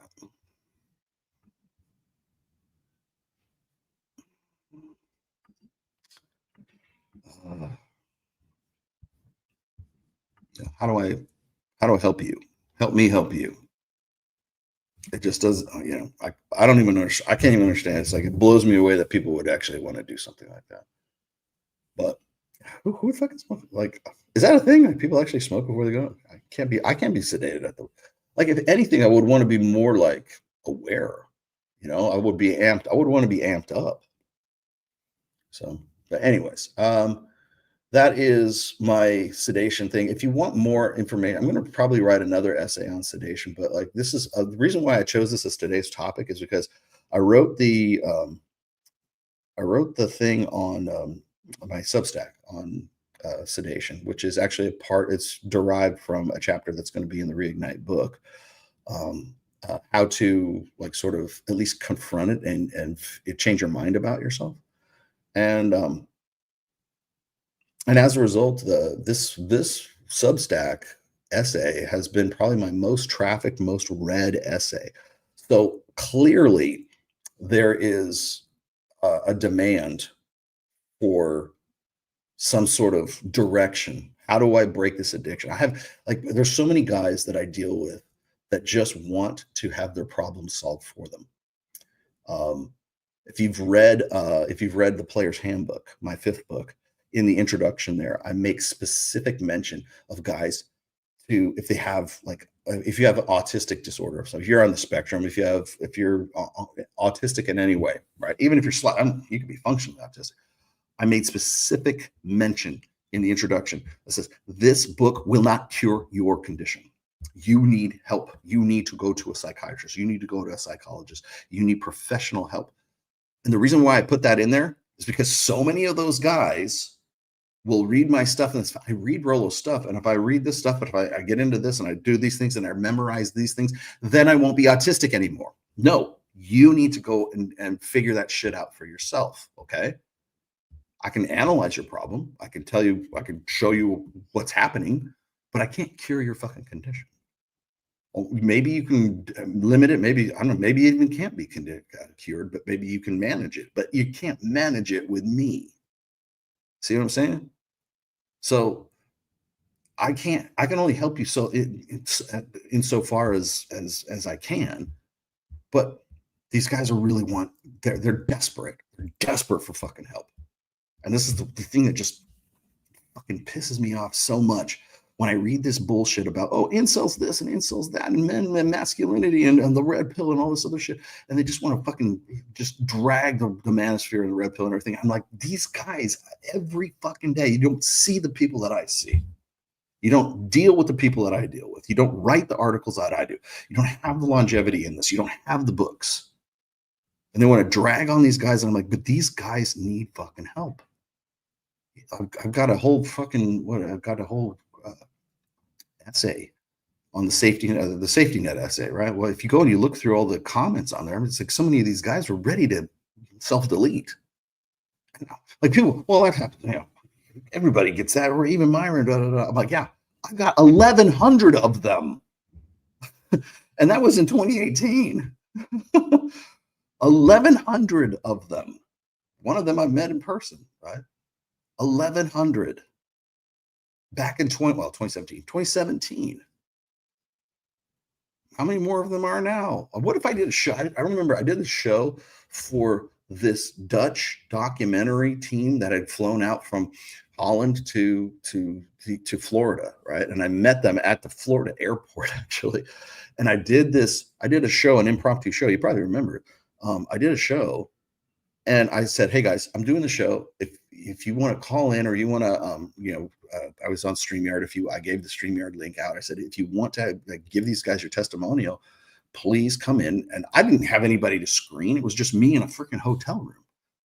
And they were there and they used that as part of the documentary, which I'm glad was pretty positive, right?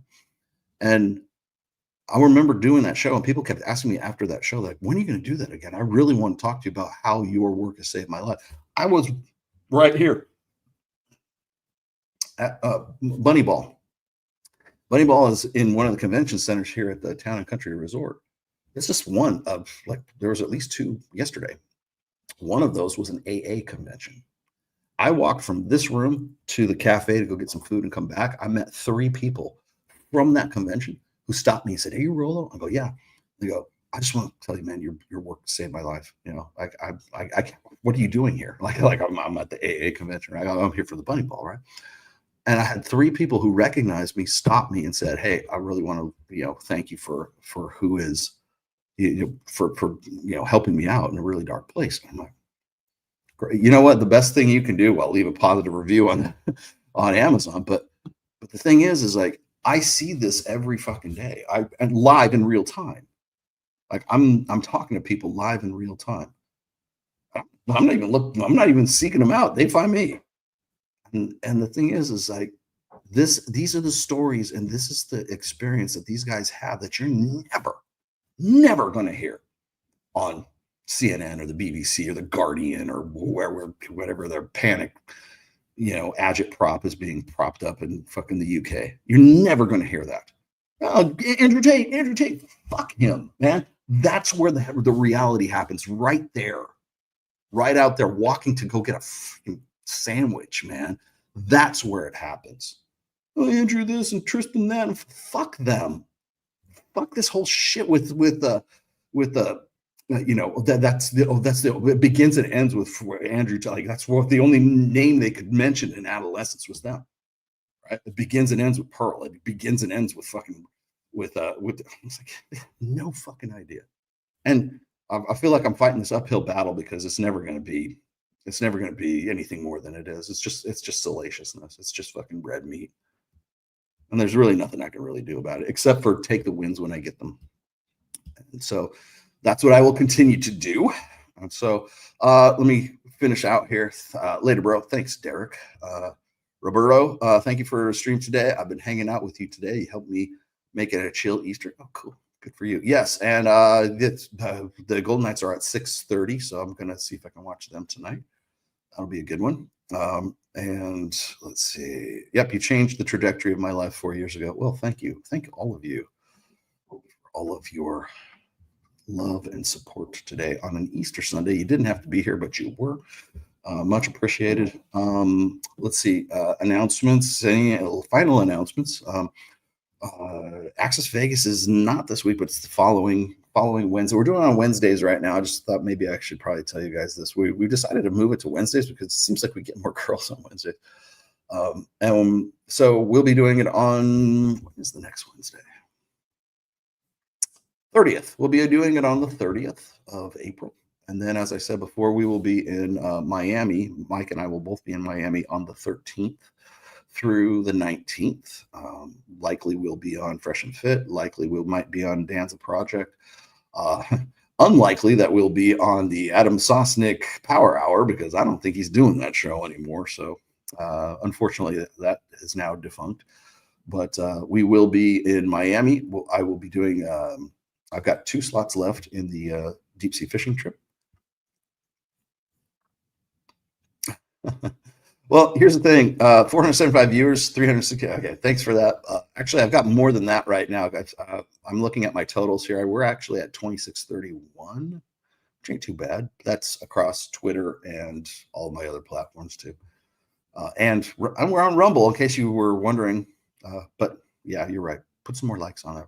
Give me the love, please. All right. Anyways, that's good.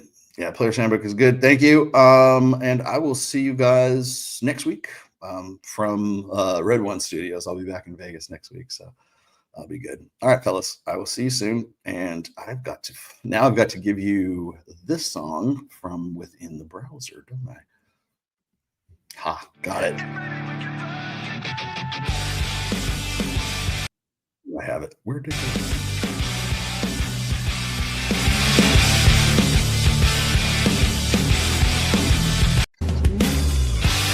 No. Am I playing this and it's not coming up?